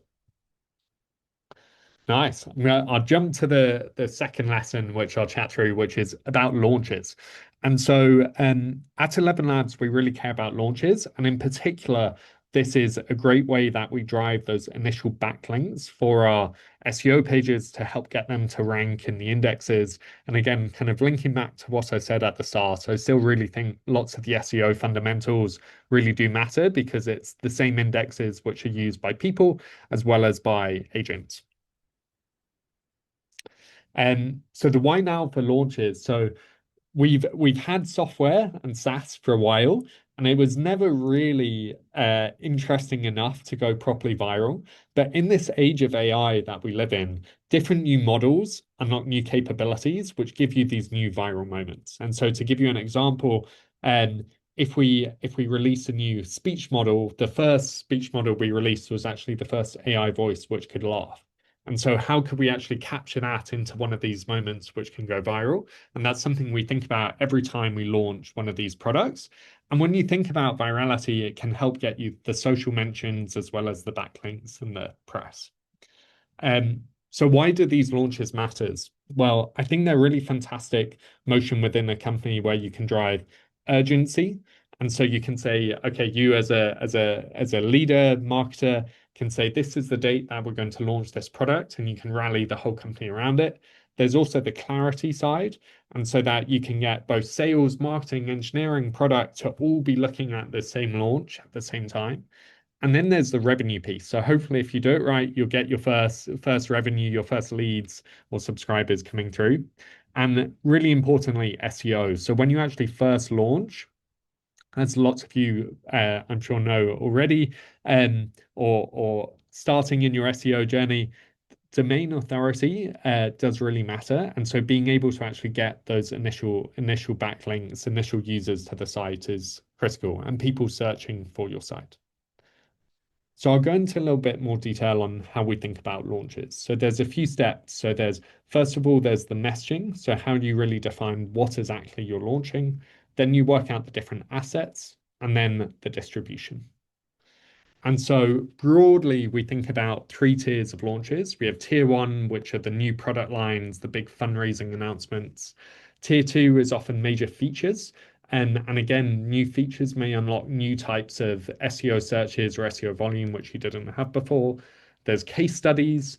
There's KPI milestones as well, which are a fun one to launch. And then tier 3 is the more incremental bits where, yes, we have like a stripped down case study, and we're often do a refresh of our existing pages, but we're not something we're putting loudly on the socials. And so here's an example for Scribe, which is the most accurate speech to text or transcription API that we launched. And here we're like actually defining what the name of it is, what's the audience we're going for, the different value props, the primary, secondary, and the goal. And when we're defining and doing this like product marketing work, we're really often thinking about SEO in mind. So we're like, okay, well, I remember one big discussion here was what's the term we actually want to go after and want to try and win with Scribe? And there's actually 2 we could have tried to go after. One was speech to text or speech to text API. The other one was transcription. And so we're doing the digging. We're like, okay, what's the different volumes for these different search terms, which are searching more? Turns out transcription has much higher volume, but it's often people searching for transcription in the context of DNA, RNA, biology style transcription. And so we were going through like, okay, what are the actual top results of each of these things? But then like, okay, we really need to focus on speech to text because that's the one we want to search and like actually seem to translate more often to people's intent and where we should be showing up. Another thing we realized when digging into this is there's actually real-time speech-to-text API and non-real-time, and they also have their normally non-overlapping set of search pages and results. And so again, we decided actually 2 separate launches with different landing pages. So you can see how like the launches and the SEO strategy are really tied in together.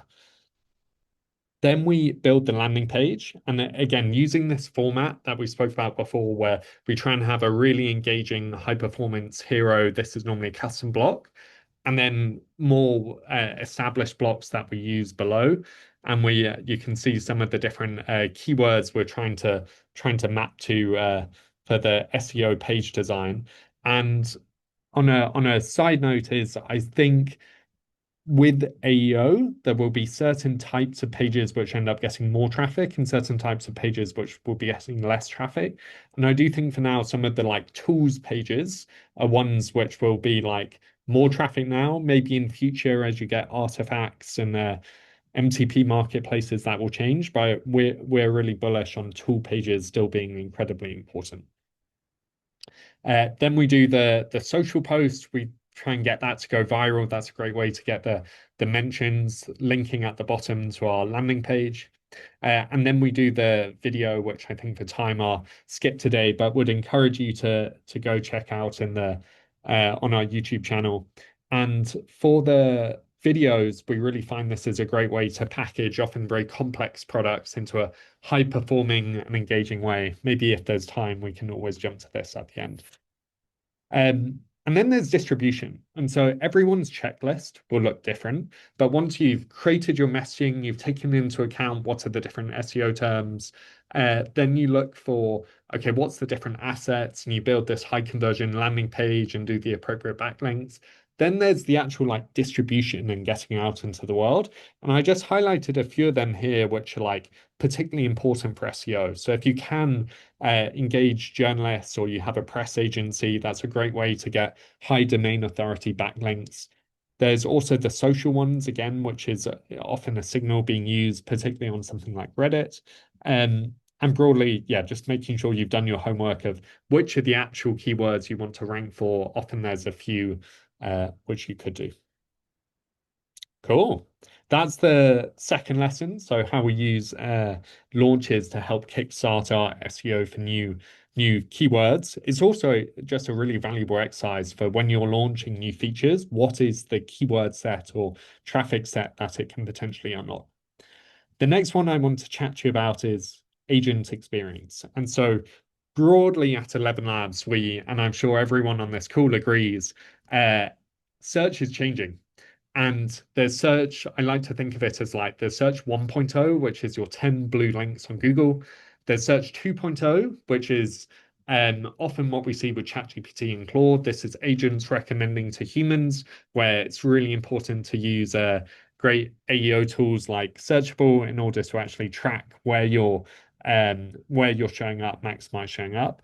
But a big bit we're often thinking about at ElevenLabs as well is search 3.0. What happens when the agent actually does the search, but it selects and it buys it autonomously? And so if you imagine you're a developer and you're building an app, and you're wanting to add a voice agent to it. So let's say you're a Duolingo trying to build an interactive course, or your creative tool wanting to add in speech. But what we want when the agent starts to search, we want it to see, I should use ElevenLabs, make the API key, integrate that, and actually buy on the user's behalf when they just say, this is something I want to do. And so we really think about how do we design for this agent experience? And lots of this, if we do it right in the 3.0 world, also very much applies to the search 2.0 world when it's recommending to humans. So there's a few bits. A big one for us is making it API first. And so agents can actually do everything that the UI wants to do. A big bit and where we've seen a good increase in ranking is also enabling serving of markdown for our pages, such that when there's all the different crawling and searching, it can respond as the markdown way. Another is we've done this LLMs.txt, so you can click on that and it can actually give a much more agent navigable site, which is increasingly becoming a standard. We've released MTPs as well, so that it's much easier for agents or humans through these tools like Claude to be able to actually interact. And then we measure it. And so just like everything else, we treat it as a system. We try and track what are the different inputs and outputs. We do a bunch of experimentation. But in particular, we're looking at like the crawler level logs of are people actually finding these changes and improvements? One which I'll just show you was this like markdown page request we've really seen has started to increase. And I think this is a good sign that some of our AEO type search is doing. And AEO is in fact one of our fastest growing channels. And one fun one I just wanted to mention is that we're really thinking about the future of this Search 3.0. And it's not only will agents, maybe it's coding agents or a Claude cowork, not only will it go and kind of discover it, but it will actually hopefully do the like payment and then integration on the user's behalf. And so a really fun one we're thinking about is how do you actually enable this agent payment? Kind of two ones to put on people's radar. One is the X402, which is this actually old code about a payment being required, which has now been like taken over by Coinbase and a few others to taken over in a good way to actually change it so it's a crypto protocol where you can say, hey, I want to use this, and it goes, okay, it's a certain amount of crypto per API request. There's a similar one where Stripe agentic commerce is doing. So we work with Stripe projects where you can actually procure an API key through that. And so these were like in early exploration for these, but we think this is a wave which will come early and we really want to ride. Cool. The final lesson I want to talk about is building the growth org. And I've had quite a few lessons of setting up the SEO team here, SEO and website teams that I want to share. So I'll start with the general advice, and then we'll jump into the SEO specific. But in general, for the growth teams at ElevenLabs, I think about there being generalists and specialists, and they require different types of hiring processes. And so we actually only have a small number of specialists. SEO, like particularly the person who's obsessed with the data, the crawl logs, you need the specialist who knows what they're doing. And once you get to the stage where you're like, okay, this is a channel where we really want to invest in. And so in general, what I do for specialist hiring is one, work out the companies that are really great at the thing. And often I'll be like sleuthing on what were their SEO results and SEMrush, how are they actually growing? Is the company great at that? Two, I'll then work out who specifically was responsible for like the key inflection points in SEO on the company's journey. And then when we do the call, I like to screen for enthusiasm and for work ethic. For generalist hiring, it's quite different. It's more, I think about it as describing and creating obstacle courses, calibrating it to make sure we're getting great people through, and then grow the pipeline. So again, practicing our marketing muscles of how do we get the candidates in from tofu, mofu, bofu. And if you look on our careers page, we have a nice video which we made with A16Z, which gives people a feel for the company. And here's just a few of the for the generalist parts that I really think about are particularly important kind of general traits across the growth team that we hire. So copywriting, quant analysis, and some of the backgrounds are often like ex-founders, PMs, consultants, so the more generalists that we hire for growth marketers. And then in terms of the org structure, what we generally think about is each person owns one KPI, and then that kind of cascades throughout the org of how you break down the KPIs, but they build back up to that North Star for us, which is self-serve revenue and B2B pipeline. And so in general, we then grow the team in proportion to the revenue or the size of that KPI, and then actually increase the size of the team as that grows and allocate people to each individual bit. And so often we start with a fraction of a person. And the mistake I've made time and time again is actually as quick as you can, you want to get to a full person who really owns and obsesses with that channel. So if you're in a company which is maybe venture-backed, you have conviction SEO and AEO will work for your company. Maybe there's other competitors doing it in the space. Then it's like, I would argue as soon as you can, you want a full-time person who's just obsessed with SEO day in, day out, because hopefully quite quickly you can prove the ROI. And then once it goes from one person, when the impact of that channel and that revenue is big enough, then that grows into a full team. We then have a matrix of these. So the different KPIs kind of break down by products, by channels, by geography. And when we then think about the SEO team and how that works is we have this head of SEO, which is one of the first ones we hired. But then under them, we have different SEO folks who are just focused for the different product lines. And in future, we may start adding in the geography parts as well. And so to give you a sense of what our team looks like on SEO at the moment, we have a SEO data lead who's that specialist type. We also have an SEO content lead. We have 3 full stack engineers who are really trying to make these really fantastic pages, which are high conversion. We have a website designer. We then also have a more general website team, which is a more brand focused team and work with the product marketers for the launches. So website designer, 2 website engineers. And then we have a CRO team. So that's 3 growth engineers and a growth PM who actually work we've just changed this up recently, but they actually work that full journey from the website all the way through to onboarding, subscription payments. And hopefully the main thing some of you can take away with for this slide is arguing for some extra headcount and being able to invest in SEO more. I think how are we doing, Chris? Should we skip this one or go straight for it? A couple of minutes. Couple of minutes, perfect. And yeah, final one I just want to talk about is the turning every marketer into a marketing engineer. And so there's this lots of hype at the moment around vibe coding. And I really think the potential is huge, but also in a company context, it's really important to like do it properly with high security for anyone who's at larger companies. One thing that we found works really well is setting up this new function called automations engineering, which actually enables everyone else to, all the other marketers who aren't engineers, to be able to actually maximally use this tools. And so a few we found helpful: Lovable, N8N, and then taking a friendly engineer in the company and turning them into one of your automations engineer, where they actually like set up the platform, help review other people's N8Ns and Lovables before it goes live, as well as proactively building.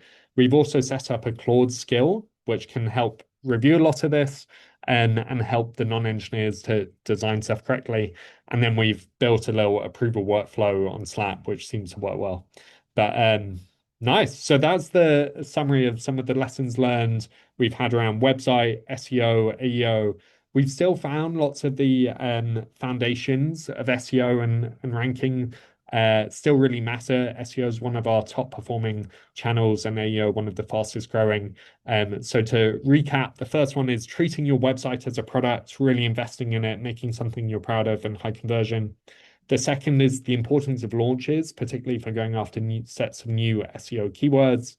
The third is this importance of agent DX, and I'm excited for when the agents will be autonomously buying as well as just searching and consideration. And then how some of the learnings we've had of building the growth org and hopefully giving you some ammunition to get some more headcount to go after SEO.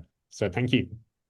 Thank you so much for doing this for us today. I think that people, for some context, like it's quite hard to get people on calls who lead GTM for companies that are worth, whatever it is, 11 billion, something like that, 500 million ARR.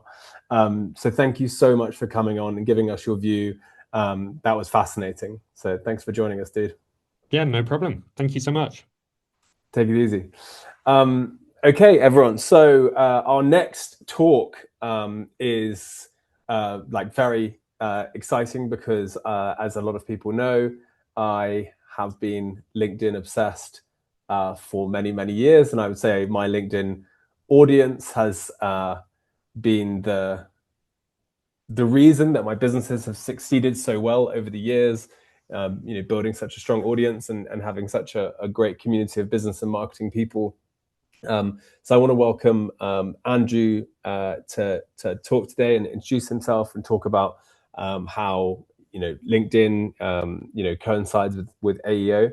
I just before I wanted to say, like, from a, this is anecdotal, the data backs it up, but just from a personal anecdotal point of view, we did a bit of research on my own LinkedIn in the last few weeks, and the amount of my posts that are now used as sources for AI answers around AEO is quite literally staggering.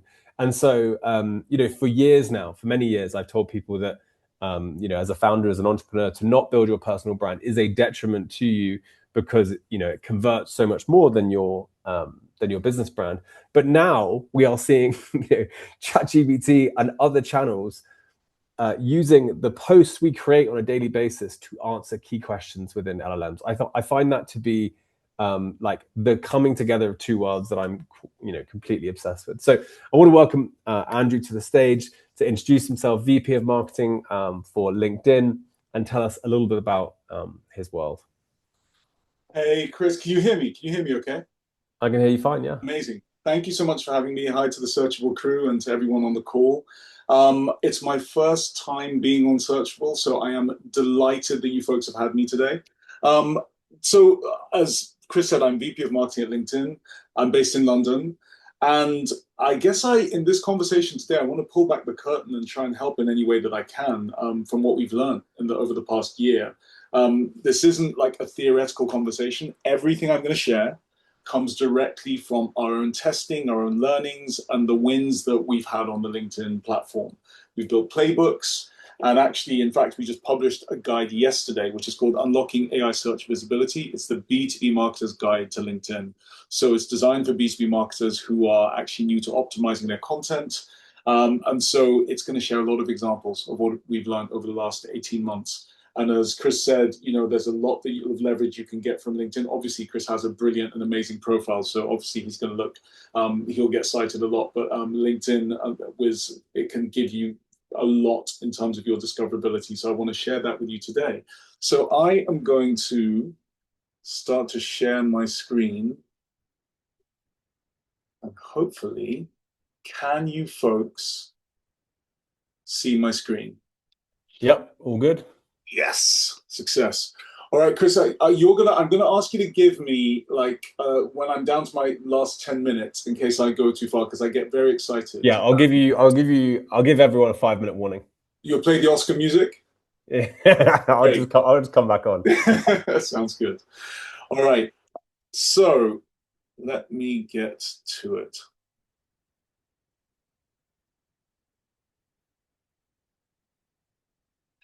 Okay, so I guess so many of us are on this call because we all know that one thing has changed and is certainly true. The B2B discovery process has moved. Your buyers aren't starting their research on your website anymore. They're using ChatGPT, Gemini, Copilot, you name it. They're building shortlists before they ever reach your website. And if you're not showing up in those AI-generated answers, you are missing the beginning of the buying conversation. You are not in the B2B conversation if you are not there. And that is a huge kind of starting point for this, because this affects anyone in B2B and anyone who's in marketing.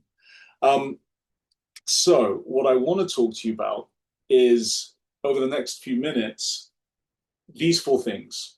The new era of AI discovery, how to build a content system that's ready for it, how to optimize your LinkedIn presence for visibility, and how to measure whether any of it's actually working. And I can tell you, I'll have plenty to share with you, plenty of war stories to share with you within this. So this is the beginning of where we are in the AI discovery era. The numbers are pretty dramatic. And you may have seen some of these already, but 94% of B2B buyers are using generative AI for research. Gartner predicts traditional search volume is going to drop by 50% in just a couple of years. And here at LinkedIn, we've actually seen our own non-branded search traffic decline by up to 60%, not 60. That last stat felt very real for us. This isn't something that is happening to other brands. It is happening to us. It's happening to everybody. So if I take you into how we think about AI discovery at LinkedIn, there's a shift that I think is important for people to understand. AI search isn't just changing where discovery happens. It's changing what it takes to be discovered, full stop. Traditional SEO rewarded you for keywords and backlinks. AI search optimization, or AEO, rewards something different. Consistent thought leadership, genuine expertise, content that's structured so AI models can actually extract and cite it. As my colleague Mimi Turner said, the shift to AI search ushers in an era where reputation can be more intentionally built, not just bought. It's not just about if you have the biggest budgets that's going to get you discovered. That framing really shaped how we thought about tackling this problem. So the C-suite is certainly paying attention. AI search is a top priority for 90% of CEOs, according to Forrester, and that pressure is trickling down the organization. 80% of VPs and CMOs are already asking their teams about AI visibility. But there's a big gap because only 30-ish% of B2B tech marketing actually feels prepared to execute a strategy. And 51% of them say that a lot of it is because they just don't have enough internal knowledge. So the urgency is definitely there, but the knowledge often isn't. And that's exactly what I want to try and help to close today. So one concept that's really shaped our thinking is something at LinkedIn that we call buyability. It's how you get bought in B2B as a brand. In B2B, purchasing decisions require committee approval, as we all know. And the average B2B buying group has 13 stakeholders, 9 external influencers, and that number often doubles when you're actually thinking about AI being involved in the process. AI acts as a research tool, learning from the content signals available online. And here's what most brands miss. Buying decisions are not purely rational. We know this like in our brains, but when we're doing our work, it doesn't always follow through. I've been guilty of this myself in my team. LinkedIn and Bain research shows that 34% of enterprise B2B buyers rank self-protection over price or features of a product. What that basically means is I need to know as someone who's buying, can I defend this decision if it goes wrong? And that's the number one emotional priority that B2B buyers actually have. So what does that mean for marketers? Being buyable means reaching an emotional threshold, not just a rational one. And so that means building trust. So let's talk about building trust. Credibility isn't built by one voice. It's built by a system of voices that reinforce each other. Your brand sets the point of view. Employees humanize it. We saw a 6-fold engagement when our employees activated as creators. Customer advocates validate what you actually have to say. Customer advocacy is 4 times more influential than a product claims their influence is supposed to be. And creators scale all of that. So 84% of consumers trust brands more when creators demonstrate and review products. So when these voices align and reinforce the same themes, credibility compounds. And that's the stack, the credibility stack that we're building at LinkedIn. And it's the same stack that I'd encourage any of you to build. So LinkedIn's the #1 most cited domain for professional queries in AI search, according to Profound's report this year. Beyond citation volume, LinkedIn content scores high in semantic similarity. What that means is basically, so when LLMs like ChatGPT or Copilot cite LinkedIn content, they tend to quote or paraphrase really closely. So it's your words, your framing, and your ideas stay intact. Now, also 75% of LinkedIn citations come from individual member profiles, just like Chris just talked about just now. And let me just give you some context on that. It's not, the majority is actually not from company pages. CEOs only account for 8% of cited content. Founders, similar number. So job title actually matters less than expertise. So that means individual contributors can earn visibility on a par with executives if they have a niche where they have a level of expertise. So the takeaway here is you need to empower your experts, not just senior leaders, to post consistently on topics that you want to rank against. So let's talk about building AI-ready content systems. Now, my experience at LinkedIn, when we built a cross-functional task force, it was certainly not easy. When AI search arrived at LinkedIn, we had to stop thinking in channels and we had to start thinking in systems. So that's actually a direct quote from Ina Mecklin, our Senior Director of Digital Marketing, and it captures exactly what our mindset shift involved. AI visibility isn't a single team's job. It actually draws on signals from owned, earned, social surfaces. So we had to build a cross-functional team. It was basically an AI search task force that we brought together across SEO, PR, product marketing, social, you name it. But we brought everyone into a single aligned strategy. That task force was responsible for three things: accelerating content activation, correcting misinformation surfacing in AI responses, and launching new content optimized for AI search visibility. So it was certainly not an easy piece, but there was a lot that we learned.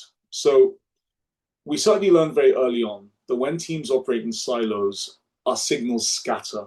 And we did begin in silos, so we saw that happening. And when they coordinate, you build consistent reinforcing signals that AI actually rewards. And I'll talk more about that. So LLMs, as we all know, work differently from search engines, well, traditional search engines. Google ranks one best piece of content per query.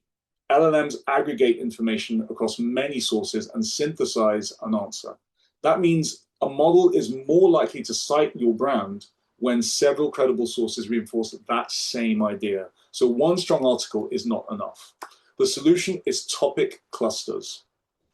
Build content plans around subjects that you want to own, then create multiple pieces supporting each theme across LinkedIn and your other owned platforms. So using consistent naming, conventions, product terminology, messaging everywhere is really a foundational thing that you need to do. A practical tip is to replace marketing jargon with language your customers actually use. Clear, direct language is what you really need. So think about how AI models actually understand a stronger, more consistent signal. We'd recommend building your content around 7 to 10 prompts per topic. These should reflect what people actually type when they look for your services. Traditional SEO keyword research is a good starting point, but you can also use AI to actually help to refine that list. So think of LinkedIn as an amplifier for your credibility, which I was just talking about earlier on. Your company page establishes your brand as an entity that AI models can recognize and trust. So when you have that as your entity, there are two key things that can actually really help you. So one is articles. Articles are long form pieces of content that give you depth and authority. Our internal data shows that articles generate around 60% of LinkedIn content citations. Posts are similar, but they're actually a shorter, more frequent touch point. So you could have multiple posts around an article, and they make up the remaining 40% of citations. So these are not competing. They actually are complementary. They are a system. And we'll get into how they work together in the next section. But one insider note for you to be aware of is, so our newsletter, it's called This Week in Marketing, and it reaches over 1 million people, and well, it certainly reached over 1 million in its first year. And it's consistently ranked as our top performing piece of content each week. A newsletter is basically something where it notifies subscribers every new edition that you have. And AI models treat that newsletter as if it's a standalone article. So if you write regularly on a single theme, a newsletter format can actually be a really powerful way for you to generate a long-term audience, because AI will think about that as if it's actually a single really strong article. So your content is only as visible as the voices that are behind it. So when multiple authors contribute to your topic clusters using shared keyword themes, you create depth and variety that a single company page just cannot match. So this is the thing you really need to be thinking about in your organizations. Encourage executives product experts, everyday employees to post consistently around your key topics. The more you can generate consistency around the things you want to be known for as an organization, you're not just amplifying reach, you're building a network of credible sources that all point back to that same expertise.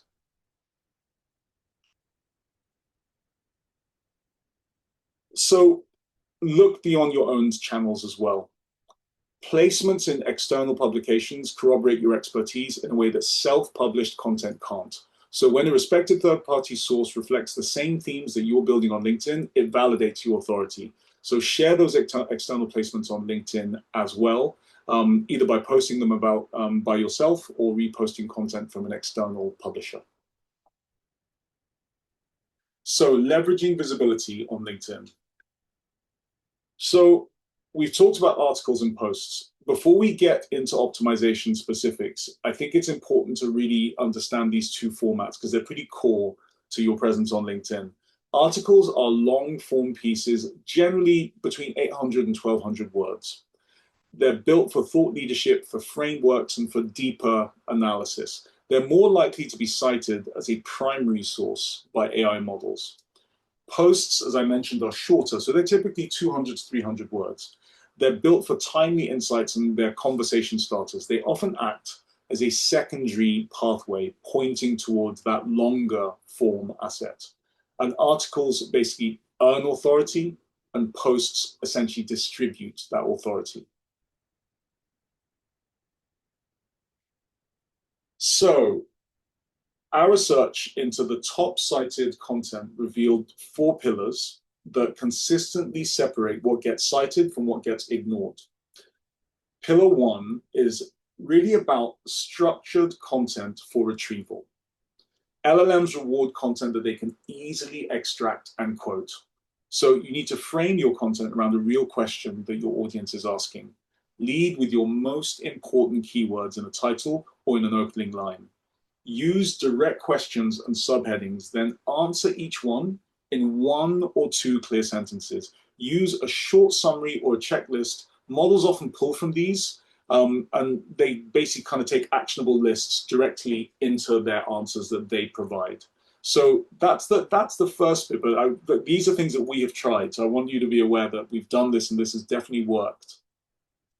So you can see the importance of structure when looking at the top 24 most cited LinkedIn articles. 100% of them use bullet lists and numbered items.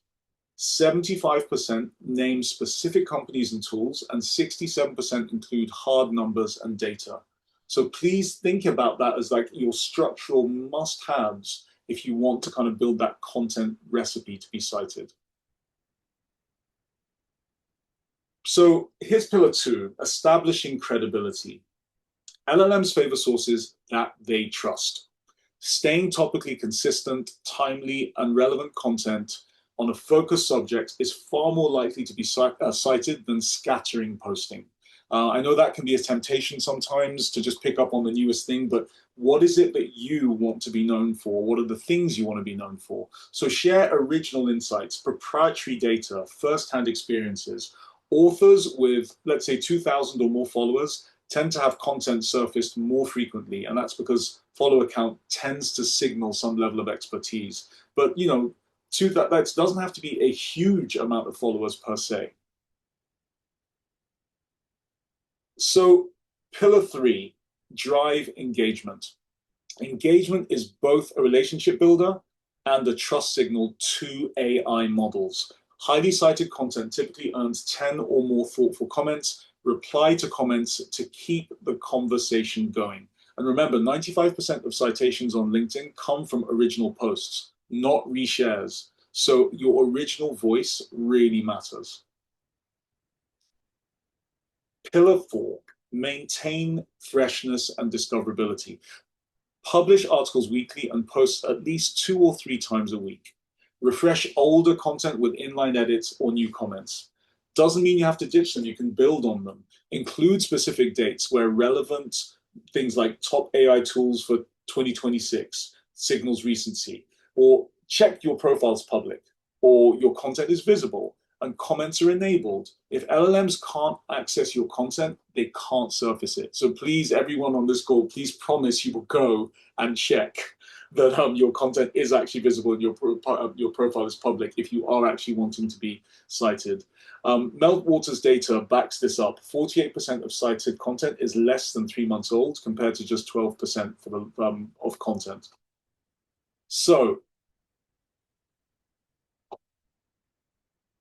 answer block formatting is really important. This is really do not bury the lead. If articles are your depth play and posts are your distribution play, answer blocks are the formatting layer that makes it basically easier for AI models to cite. So, start with a concise answer block, provide deeper context as well after that, and use optional labels. I know this sounds very regimented, but it really will help you to build what you need.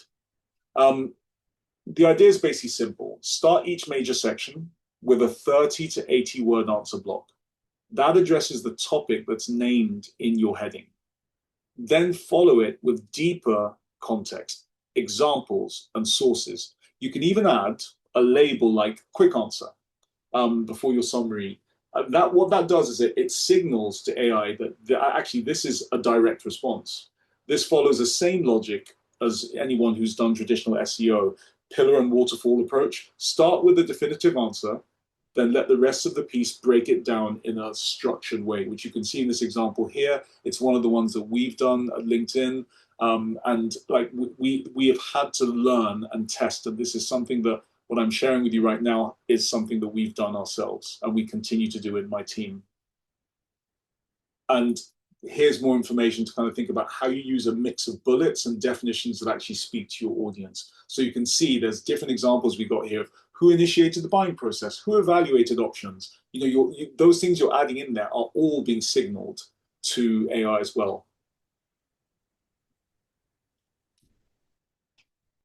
So your article checklist, really, really important. So you've got two separate things, articles and posts. Please, I'm sure we'll send these to you, these slides to you after, but your article checklist, you must start with a question-driven title that doubles as your URL. Add a TLDR summary near the top. That might feel like it's over-engineered. This really, really works. With your posts, write a clean opening line that's built around your core keywords and front load your main takeaway. Keep to one idea. There's a temptation to just throw in things. Please keep to one idea and publish 2 to 3 times a week. So, excuse me. One sec.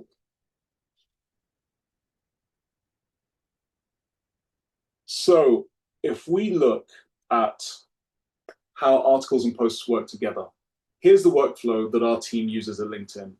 Publish one strong article as your main citation-worthy anchor on a topic. Break it into 3 to 5 posts. And that's where each post takes one idea or a statistic or a framework and gives it room to breathe in the feed on LinkedIn. Use those posts to test angles. See what works. Try which idea and see which ideas actually spark the most comments. Look at the engagement, see what's actually resonating. And then fold what you learn back into your next article. So articles, remember, earn authority, posts, distribute it. So I'll do the final section because I know I have 8 minutes left, so I'm going to jump to it. So measurement. I'm sure folks might have questions about this. So I think the number one thing I would say was a learning for us with measurement was we were very keen to see results incredibly quickly. And so it's really about setting realistic timeline expectations. There's a truth that protects programs from being cut too early. AI visibility shifts rarely happen overnight. And I think it's important for people just to be realistic about that. According to Profound's research, the median time for Claude and ChatGPT to cite a new page is almost 7 days. And for 90%, it's actually 37 days. So a significant proportion of new content takes over a month to get cited. So if you're not that 7-day example, you could more than likely be the 30-day one. And that's just, you may see how that changes for you, but be realistic about how quickly that happens. But there are 3 reasons why retrieval signals can lag. So indexes refresh on their own schedule within ChatGPT and other places. AI models need multiple corroborating sources before registering consensus, and AI models update independently. So visibility actually shifts, not gradually, it shifts in steps. So please just, like, regardless of what the reasons may be, just know that you need to set realistic timelines. So the most common mistake is actually declaring a program a failure at week 3. So you've got flat citation numbers in the first couple of weeks, and then you make a verdict and you say it's a failure. My advice to all of you is to please allow 30 days before evaluating AI visibility impact and judge outcomes against your baseline at day 30 and actually maybe even beyond day 30. So 3-category measurement framework. Most teams monitoring AI search pick one headline metric. It's usually citation count that people tend to focus on. And that means that if you do that, you miss the structural patterns that reveal whether a program is actually working. We'd recommend grouping your metrics into 3 categories. So leading indicators, move quickly and predict outcomes early. So on LinkedIn, these are your engagement signals. Are you getting post impressions, reactions, comments, and shares? Strong engagement suggests that your content is more likely to appear in AI-generated answers, but that's not like 100% proof. So don't treat these as the final scorecard. Outcome metrics reflect actual results like citation counts. These move slowly and they lag behind the work. So you should track brand mentions, citations, share of voice, but don't report these weekly. Like I've mentioned already, like, those are outcomes metrics that can take time. Diagnostic patterns reveal whether your program is structurally sound. These are patterns in your data that show what to change when results are not in line with what you're expecting. So it could be, top content formats, high performing prompt types. These are things that you learn, like we learned on this. It's not different. Like we were in a very similar situation, and we still are. We've not figured it out.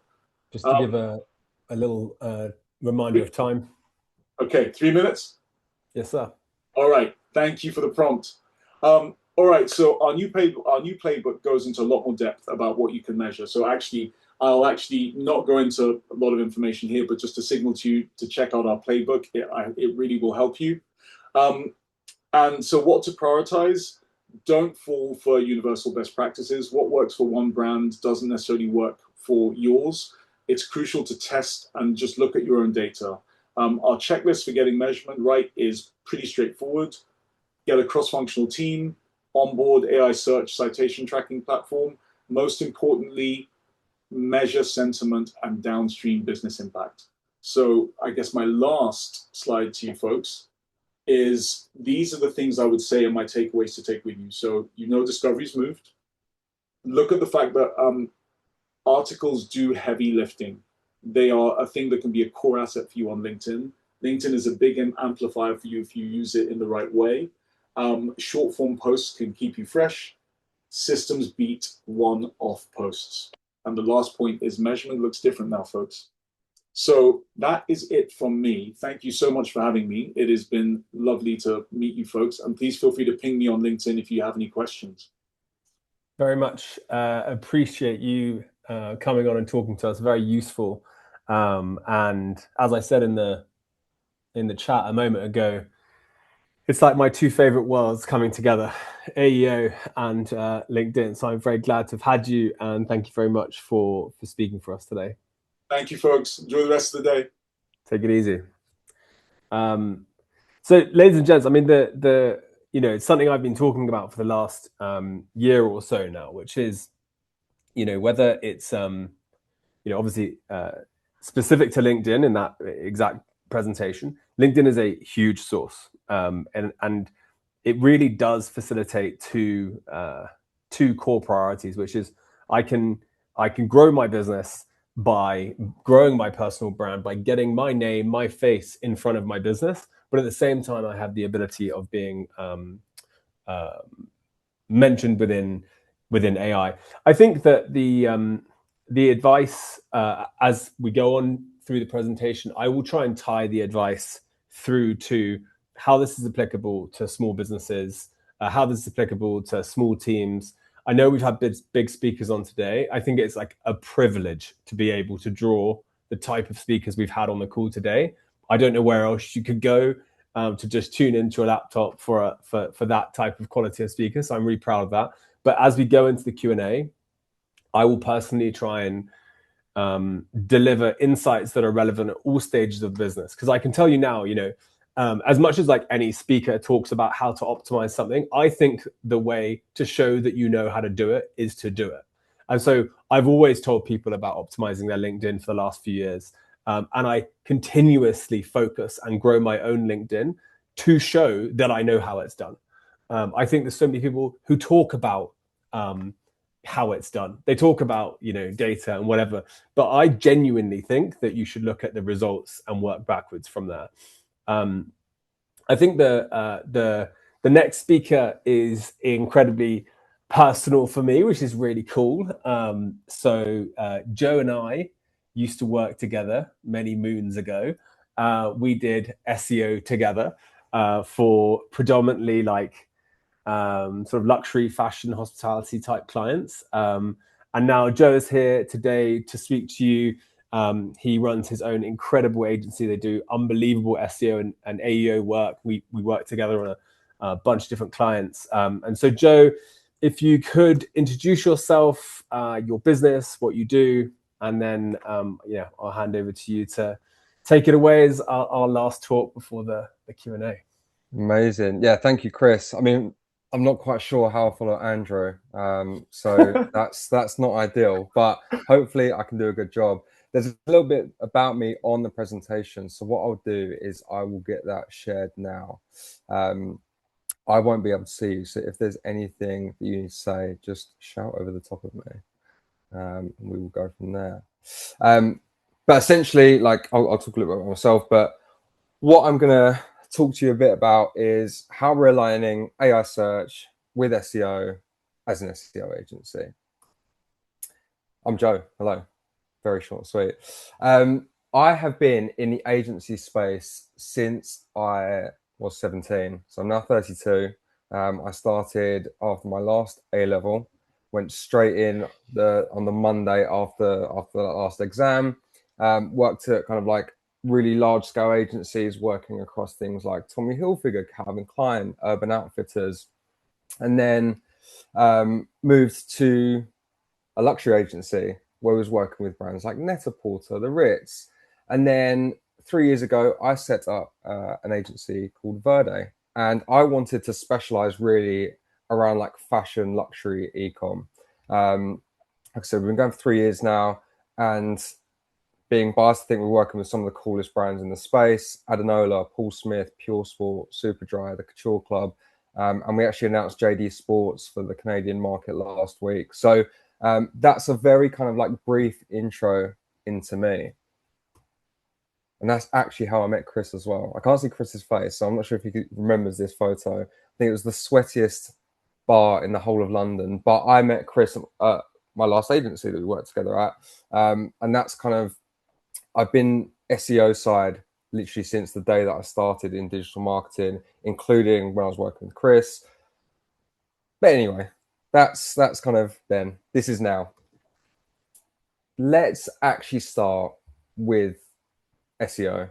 That's kind of like my bread and butter. That's what I've been doing for a long time. And that has been the focal point of building Verde as an agency. If you spend too long on LinkedIn, like I do, over the past year or so, you would have seen many articles saying that GEO, AEO, AI search, however you want to kind of phrase it, is the death of SEO. But I actually don't believe that at all. And there's actually search data to back up why I don't think that. If we want to look at how many people are searching for SEO agencies globally, that is now higher than it's ever been before. And I think that's because, and we're going to go into this, is that there's so many skill sets that go in from SEO into AEO and GEO that people know that there's a massive opportunity to take advantage of in search. So instead of a death, I'm actually thinking that it's a form of a rebirth, and I'll explain more why I see it more of a rebirth than anything else. So why? To me, SEO has just become more important. And the reason why I believe it's more important is because people are searching more than ever before. So there's nearly 15 billion searches per day, which means that there is a massive amount of potential to draw those users into whatever you're trying to show them or sell them. And actually what we're seeing is that compared to when I started in the industry 14, 15 years ago, there's a massive opportunity to target searchers across such a broader spectrum.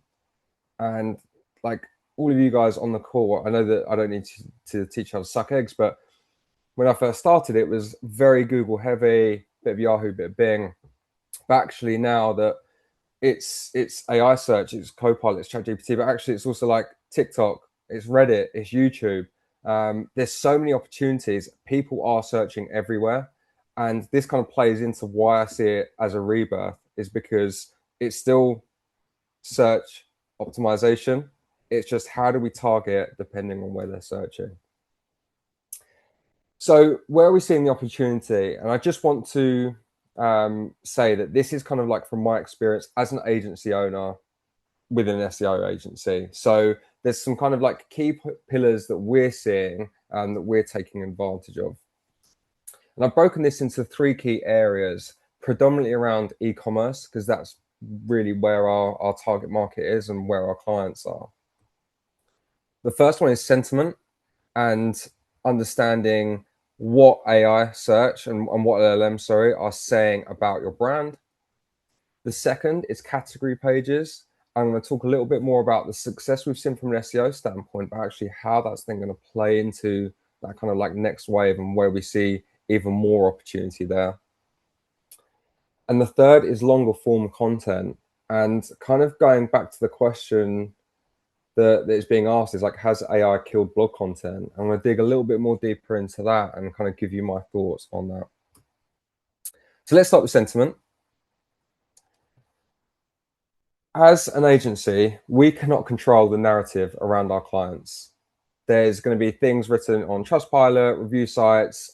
It might even be on like publications around the brand. We cannot control every single facet of that. But what we can start to do is help guide it. And this is kind of like one of the areas that I think is like super interesting from the AI search perspective and using Searchable for. So one of the things that we're really looking into at the moment is turning those sentiment pain points into content ideas. So here's an example for one of our clients. And the final negative piece is that sizing can be inconsistent. Now, there's some specifics around like the sizing. There's a little bit more about like international sizing and sizing around jeans. But what we can see is that where we can see that there's inconsistent sizing, we're working with them to build out improved size guides. So this can be based on product type, fit, style. I mentioned jeans. They have such an array of jeans. It's not just a case of like, how do their baggy jeans compare to their kind of like more slimmer fit? It's that actually sometimes the waist size is slightly different, and how can we educate that user? I might be getting ahead of myself in regards to my slides, but what we want to do is like with the sentiment side of things, it's like if we know it's a pain point, how can we actually address that before they even get to that? And I think this is what we can use from this sort of data. Oh, there we go. So yeah, if we see negative sentiment points, we want to know what is the best way to actually go and address that. Therefore, we can use Searchable to then go, right, the way it kind of works is it gives you like almost like a priority score. So like in this instance, we're seeing high priority. We want to counter those occasional sizing inconsistencies. It's being seen as a weakness. What can we do to kind of go about that? And then what we can start to do is actually build out content around that. So then again, all in platform, you can then say, look, I want to create a new size guide to help alleviate the issues. We're working on something a bit more in depth here because it's more around like the the genes, the international sizing. But what's great about this is it kind of ties back to my point earlier about people are searching across different platforms. And what's great is that from our perspective at the moment, we want to have something that lives on the site, but this can also then be replicated into create some sort of like YouTube content and writing a YouTube description, or is it something that lives on TikTok as well? And what's great is that when you go through and actually go and create this content based on the sentiment points that it's pulling, it's then helping guide the narrative and the conversation. So like, look, here's some specific complaints that we're seeing come up within those prompts. So as I mentioned, one is around international sizing. Now, this particular client, they are UK based, but they have a very strong presence in the US and Japan. So if we know that customers are buying the wrong size and then they're complaining about it online, how do we address that ahead of schedule? So then they have that content they can read and then go and buy the correct size. But actually, this is great because one, it stops returns, which is another business problem. But two, it might even like actually help someone go and then make the purchase in the first place, because they might second guess themselves if they're not quite sure and go, you know what, I'm going to hold off and buy elsewhere. And that kind of leads into one of the things that I want to talk about is like this data goes way beyond just helping for SEO or AI search. This can actually be used by the wider business. And I've got like a few examples, but as an agency, one of the things that make you stand out is how you can integrate with your clients' businesses and actually offer them support above just digital marketing or above your kind of like service level. So if we can see within sentiment there's customer service issues, how can we share those common themes with the customer experience team? For one of our clients, we now have a direct link to their customer experience team to relay this information back to them. They can then overlay that with anything that they're seeing in like Instagram DMs and stuff like that and create content off the back of it. Pricing discrepancies or concerns, especially for someone like, I say smaller businesses, they're still making millions of pounds, but we can then relay that back to the founders of the business owners, and they can then create content. Say you can have like a, what's the word? You can have a FAQ section where it's like understanding why things are priced this way. Is it premium materials? That can be shared. Out of stock products. If I'm looking for something and it's out of stock, I might then just kind of scroll and not think anything of it. But if people are actively then saying like, this is a frustration of theirs, can we then work with the buying team to go like, look, we're seeing this consistently come up that this particular brown cardigan is always out of stock. Is it something that next season we can buy more of? Are there specific content types that are performing well? And we're going to talk more about content types, but if we can see that style guides are performing really well from an AI search perspective and SEO, can that be shared with the social team to recreate on TikTok? Are competitors being cited where you're not appearing? That's something we can then share with the PR team. I was actually talking to my team earlier. This is a late edition, but what we can do is then see that anything around sentiment, are people looking for a particular product type or style that they cannot find? We can then overlay that with internal site search data. So it might be that actually someone is looking for striped clothing because they like the brand, but they don't offer it. We can then take that sentiment if people are saying that as well, and then go, look, here's the product development team. Here's what we're seeing. People want this product. Is it something you can create? And as an agency, to me, that is how you add extra value. Yes, we're an SEO agency, but what we want to do is ingrain ourselves as many parts of the business as possible and be as helpful as possible beyond just that monthly report of saying how much SEO is up this month. So the next step is category pages. In e-commerce SEO, we've seen huge success with category pages. So this is just an example of one of our clients. What we did is we compared peak versus peak year on year. This is non-brand clicks only, and it was up about 3.5 times year on year. So we know that this approach works really well. It's that non-brand approach across those category pages. But now is the time to double down on that approach, and I'll explain why. To start, you have to be the one targeting on your own site. So I haven't thought of a catchy catchphrase for this yet, but if you don't talk about your business as X, then how can you expect to be discovered? an example of this could be if you are a sportswear store and you have a tops page and a shorts page and a socks page, that's great. But if you're not actively targeting running socks, Pilates leggings, etc., then that's the first step. How can you expect to be discovered if you're not even talking about your own products and your categories as that? Here's an actual example for one of our clients. So say you sold men's suits, which they do. There's so many types of suits that you could sell, right? It's almost like unlimited. But what we wanted to do is really kind of drill down into the types of suits and the searches and the people that they wanted to target. We really wanted to go hard on weddings this year. And we really kind of wanted to focus on that designer and luxury searcher. We didn't want to kind of target that mass market appeal or someone looking for kind of like prom suits, things like that. We were quite specific about the audience that we wanted to go for. So we did what we normally did. This was for Paul Smith. We would then go and create the page. We would create the content. We would look at the internal linking structure, real focus around like designer wedding suits for men. And off the back of that, we saw great results. So what were they? We saw a 67% increase year on year in clicks from luxury, premium, and designer non-brand searches. But I have to admit, this isn't just for that wedding page because that wedding page didn't exist. So I can't give you an exact like-for-like comparison, but it's an approach that we took across the site that we knew that there was this market to go for. Oh, I've just skipped way too far ahead. Apologies. Let me go back to where I was.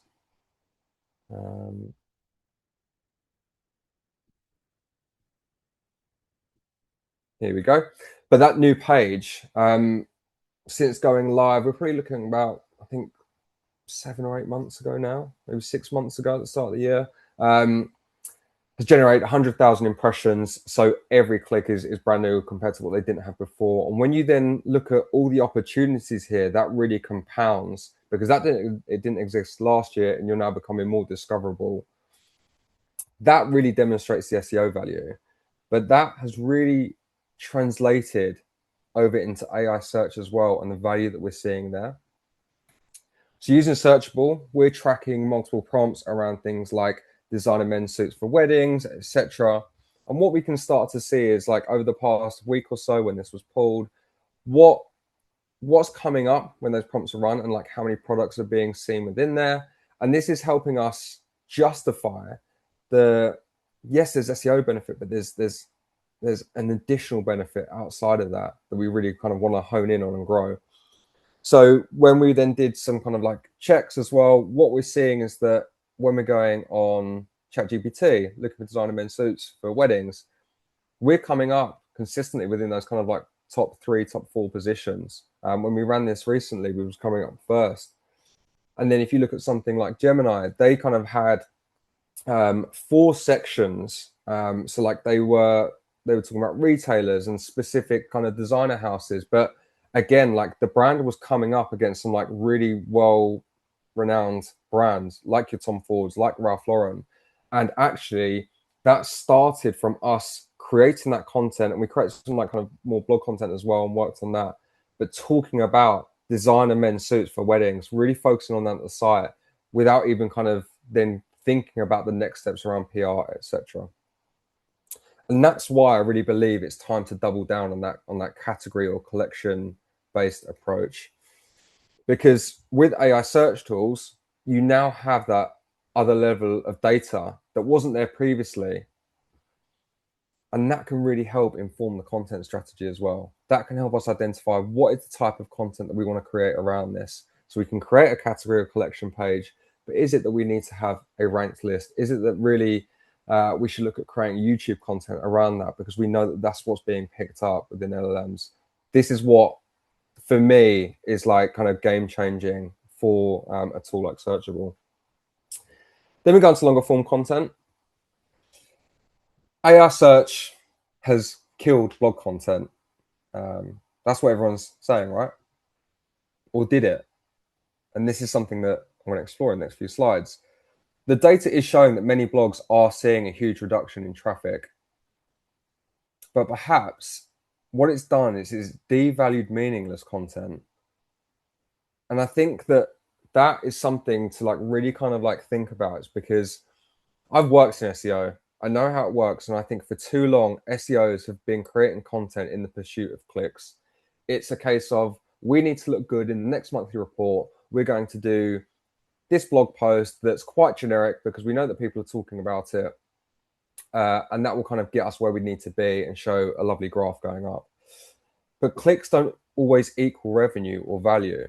So if you're not bringing revenue and you're not bringing value in, what is the point?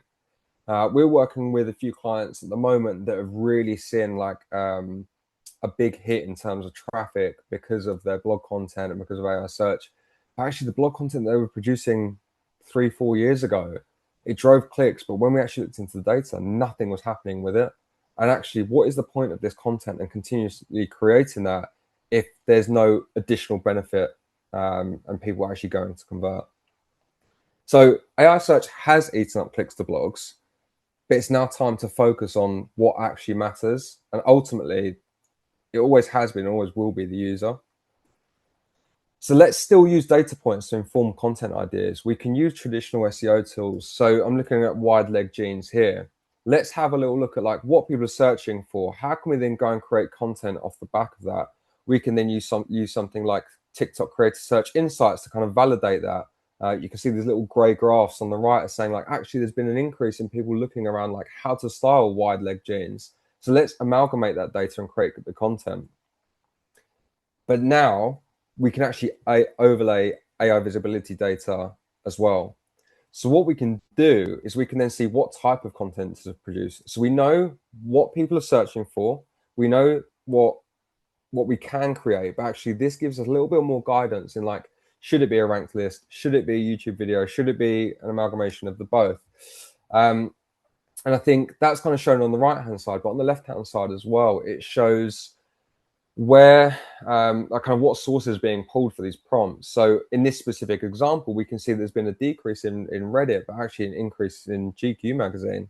So we can then feed that information back to the internal PR team and go, look, we're going to create something like a rank list here or a topic guide, but actually we think there's real value in you kind of reaching out to GQ and seeing if there's something you can do there.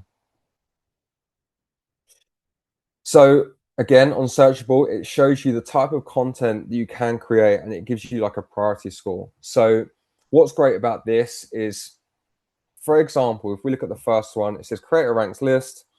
Now, for some of our clients, it really has like their actual competitors in terms of like XYZ are showing like a lot of visibility here. And that's great because as soon as you mention competitors to your client, it's like, okay, go time. Let's do whatever we need to do.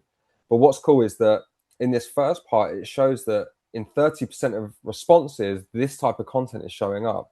So if we know that this is consistently showing up, we know it's really important to go and create that now.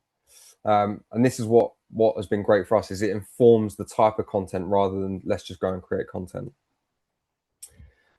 And I kind of already mentioned it with that GQ example, but it mentions those sources and websites that host that content. So can we reach out to them? Can we work alongside them? Even what type of content are they producing? Is it something that can kind of be replicated from our side where possible? So where are we heading in terms of like SEO world, agency world? It's now not just a nice to have alongside SEO. It's really helping influence decisions in SEO, which is why it's vital. It's giving us another level of data that can help. Even if we just said, right, we only do SEO, it's giving us all this information, all this data that we can go and take. So for me, it's just like a massive, massive plus. It's helping influence SEO decisions, but also it's helping influence wider business decisions when you use it correctly. And that goes back to the point around sentiment. How are things changing for the SEO industry? So it's making SEOs test, play, and learn. It's making them think about how the customer behaves, and it's creating engaging, informative content. But shouldn't we have been doing that the whole time? I'm going to give you a spoiler. Yes, it should have been doing the whole time. And that's why I say it's a rebirth of SEO, because I think that it goes back to that point that I was saying about chasing clicks and vanity metrics that aren't actually doing anything. This is giving us new data that we can analyze and actually really target the user, and kind of like getting rid of years and years of like rubbish that has been created or done. And I think this is why it's such an exciting time to be in SEO. It's also giving PR a new lease of life as well, because brands want to be cited and recommended. And it goes back to my point around, if you don't talk about your business as X, then how can you expect to be discovered? I'll give you a 5-minute warning, dude. Yeah, all good. But what PR does is it adds that additional layer of trust, and it adds those third-party sources. So you have to start with that content at first, and then you can add that level of PR in. So to quickly summarize, it's not the death of SEO, it's a rebirth. Because SEO and AI search, they're not completely separate entities. It doesn't need to be you can only do one or the other. They work together. And this is how you need to use the tools to allow that. Being discovered starts with you, and you have to go and create that content. You have to go and create those pages. Test, play, and learn with data. This space is super exciting. I think part of the reason why it's super exciting is no one truly has it figured out. We're all learning, and that's why it's great. And there are actual next steps, and it's time to get started now. So whenever I join something like this, I think, oh, this is great, but like, what can I actually do? So I wanted to kind of give like 3 steps that you can do to kind of get that ball rolling in terms of AI search. So audit for sentiment, find users' pain points, and actually build out the content around it. Goes back to what I said earlier. If we can target those pain points before we get to it now, we can then possibly have increased conversion rate, because people already have that content and they go, that is the size that I need, I'm going to buy. But can then impact the wider business as well, in terms of, I don't need to return this because I've already bought the right size because the content's there. Develop deeper categories or services. So I keep saying this, but if you don't talk about yourself as X, how can you be discoverable? And I know that I've spoken about this with e-com SEO lens, but actually as a business, like I need to be doing that as well. So like we work with lingerie brands, swimwear brands, sportswear brands. We need to create content around all these different elements, because yes, we work with fashion, but that's so broad. We need to target all these kind of like sub pockets if we really want to be discovered there. And then create content. But we don't just create content for the sake of it. We can now see what content is deemed as authoritative by LLMs. So let's use that data. Let's take all the data points that we can get and actually build something really worthwhile. Let's create content that is actually useful, that is actually authoritative, and that's going to help you find a deeper connection to your audience, because you're building something that they want rather than just creating content for the sake of creating content's sake. That's my face. Feel free to add me on LinkedIn, any questions. And I just want to say a massive thank you to Chris and the Searchable team for having me on. Thank you very much. That was awesome. I think an incredibly practical and realistic way of like driving traffic and optimizing your site and thinking about it as a real business problem, which it is. So thank you very much for coming on. And thank you for delivering that. And if you want to connect with Joe, make sure that you give them a follow on LinkedIn. Their agency is amazing, right? They do incredible work. And so if you're looking to optimize your business, I would say like they're one of the few agencies that I really would recommend. Amazing. Thank you so much, Chris. Thanks, dude. Take it easy. Okay, awesome. Ladies and gents, thanks for being here with us. I'm going to move on to the Q&A and answer as many questions as I possibly can. I think there's a point in Joe's presentation I really want to pick up on. And I talked about it earlier, which is you saw that slide where you had, 100 different ways of describing the same brand. It was to do with fashion and clothing. Now, if you're only tracking a couple of 100 prompts, you can see how you're going to end up with the most limited view of how your business is performing. And so I just want to make sure that I hammer home this point, that most of the businesses, like the bigger businesses or the scaling businesses that have switched from the likes of Profound, have done so to track more prompts. Because the more prompts that you track, the more information and data you get. And every speaker has mentioned this today. But the sources is going to be the most important part of the optimizing of your business. And so let's say that you track 10 prompts. You can only see the sources for those 10 prompts. If you track 200 prompts, it's the same thing. Now, if you're a big business and you have like 100 products on e-commerce and you're not tracking enough prompts, you are quite literally shooting yourself in the foot. And so I just want to make it very clear, because I know the caliber of people we have on this call, that if you want to see what the prompt universe for your business looks like, and you want to get a greater understanding of how to drive your business forwards, get in touch with the Searchable team and we can do that prompt universe exercise with you. So just as a reminder, before I move to the Q&A, the next Searchable AI Search Accelerator will be launching very soon. The Accelerator is 5 live coaches and trainers like on the call today, like myself, who can show you how to optimize your AEO. These are the types of brands that have done it. The sign-up list for this current cohort is absolutely insane. So make sure that you apply, and you have to be a Searchable customer, obviously, I'll always say. There is live training, live coaching, on-demand modules that we've prepared in advance for you. There's private workspaces for networking, community, working out problems. We kick off on the 22nd of September, and we'll be going deep on how to optimize your AEO. And here are just a few examples of people who have done it before and what they said about it. So, like I say, I hope the call was very useful today. If you're tuning in afterwards, thank you for tuning in afterwards. If you're tuning in today, thank you very much.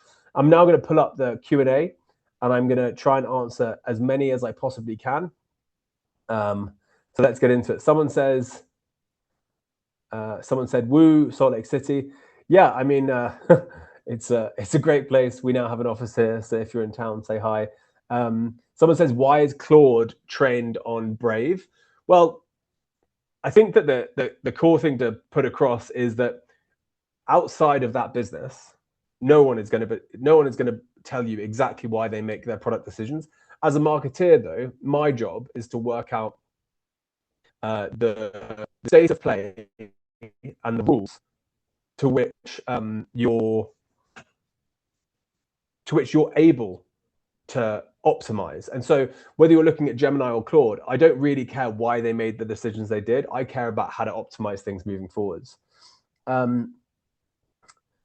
Someone says, how many prompts would I recommend to track? Well, it's not like an arbitrary number of prompts. That's what I'm trying to put across to people. It will vary enormously depending on the business, right? And so, for a small business, you might be talking about 100 prompts or 200 prompts. For a bigger business, you might be talking thousands. And for some of our enterprise businesses, tens of thousands. And so it completely varies based on your own business size.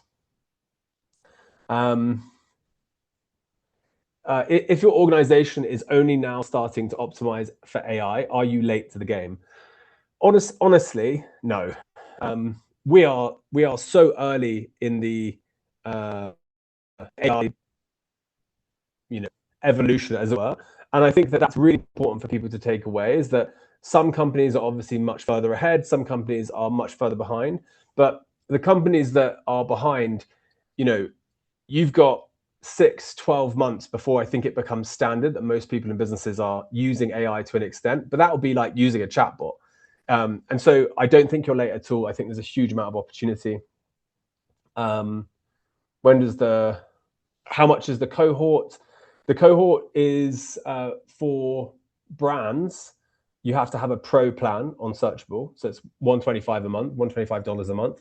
If you're an agency, to join the agency, which is our highest demand program, it's $400 a month for an agency scale account. And once you have one of those, you qualify for the accelerator. Someone says, how do we choose which profiles are best for our businesses? Whether it's Gemini, ChatGPT, etc. Well, I'm going to give you a general rule set, which is if you're a B2B company and you're looking to generate inquiries for your business, you really are going to have to focus on Claude, because most businesses are moving towards using Claude from an enterprise perspective. The second one to think about from a B2B perspective is Copilot, because Copilot is within the Microsoft suite, and therefore all these big companies use Copilot. And so you want to be looking at that as an option. However, if you're like an e-commerce or consumer brand, your main focus is going to be ChatGPT, Gemini, and the Google stack, so AI overviews, etc. Let me see here. A lot of these questions were answered. Will we be sending out the slides? Yes, everything is recorded and the slides will be sent out to everyone. What are my top tips for optimizing for AI search? Well, look, I mean, the reality is if you track 100 to 200 prompts and you set them up correctly, you use Google Search Console and our data to create them. You then look at the sources that are being used to answer those questions. That is your roadmap. Quite literally, that's the roadmap. You see that in your sector, you have, most answers being answered by YouTube, then you have to make YouTube content or work with influencers. If it's editorial content, then you need a digital PR strategy that's going to go after those editorial titles, either to edit what's already there or to create net new content that references your brand.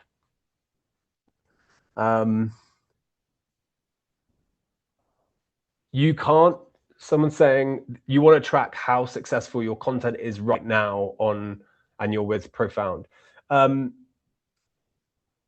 mean, I don't know their tool well enough, but I do know that on Searchable, you can reverse look up the success of your content that you create.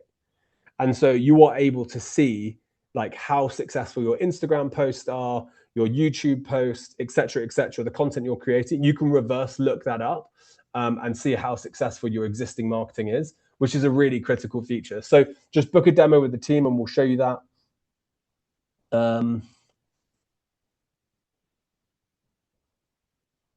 How can Searchable help solopreneurs? Well, this is an interesting point in general, is that everything that we've talked about today, whether it's Luke from a company worth billions, or whether it's LinkedIn worth hundreds of billions, etc., the principles all remain the same. It's just at what scale you can do them. And so I saw someone post a daft comment in the chat, like, oh, automation isn't important for AEO. Where's the AEO presentation? But the point is, it's got harder. There's more ground that you need to cover. And so learning how to automate, for example, you can use the Searchable agent with perfect context, trained on how you write, to create a whole batch of upcoming 30 articles for the next month. And so a solopreneur can do that as well as a marketing manager in a business. So it's learning the tools.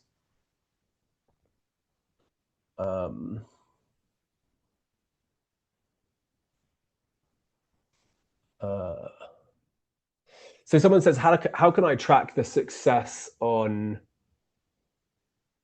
adverts? We actually just released a feature on Searchable the other day, which shows you where your competitors are doing ChatGPT ads, and it shows you their creative and on what prompts they're spending money on, which is really useful to understand how you can strengthen your own content.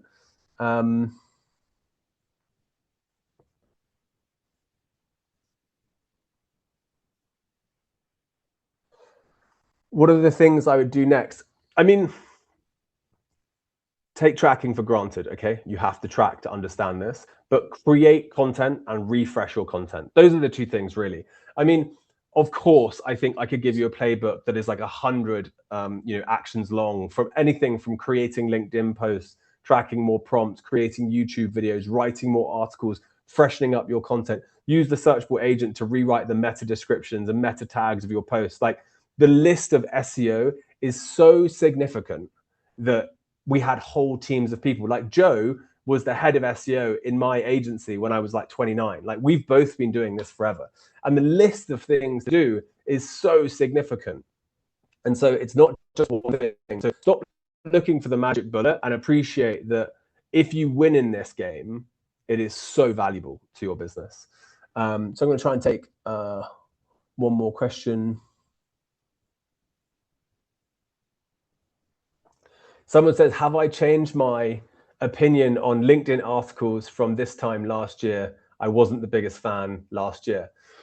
Well, here's a lesson about marketing that you really need to learn.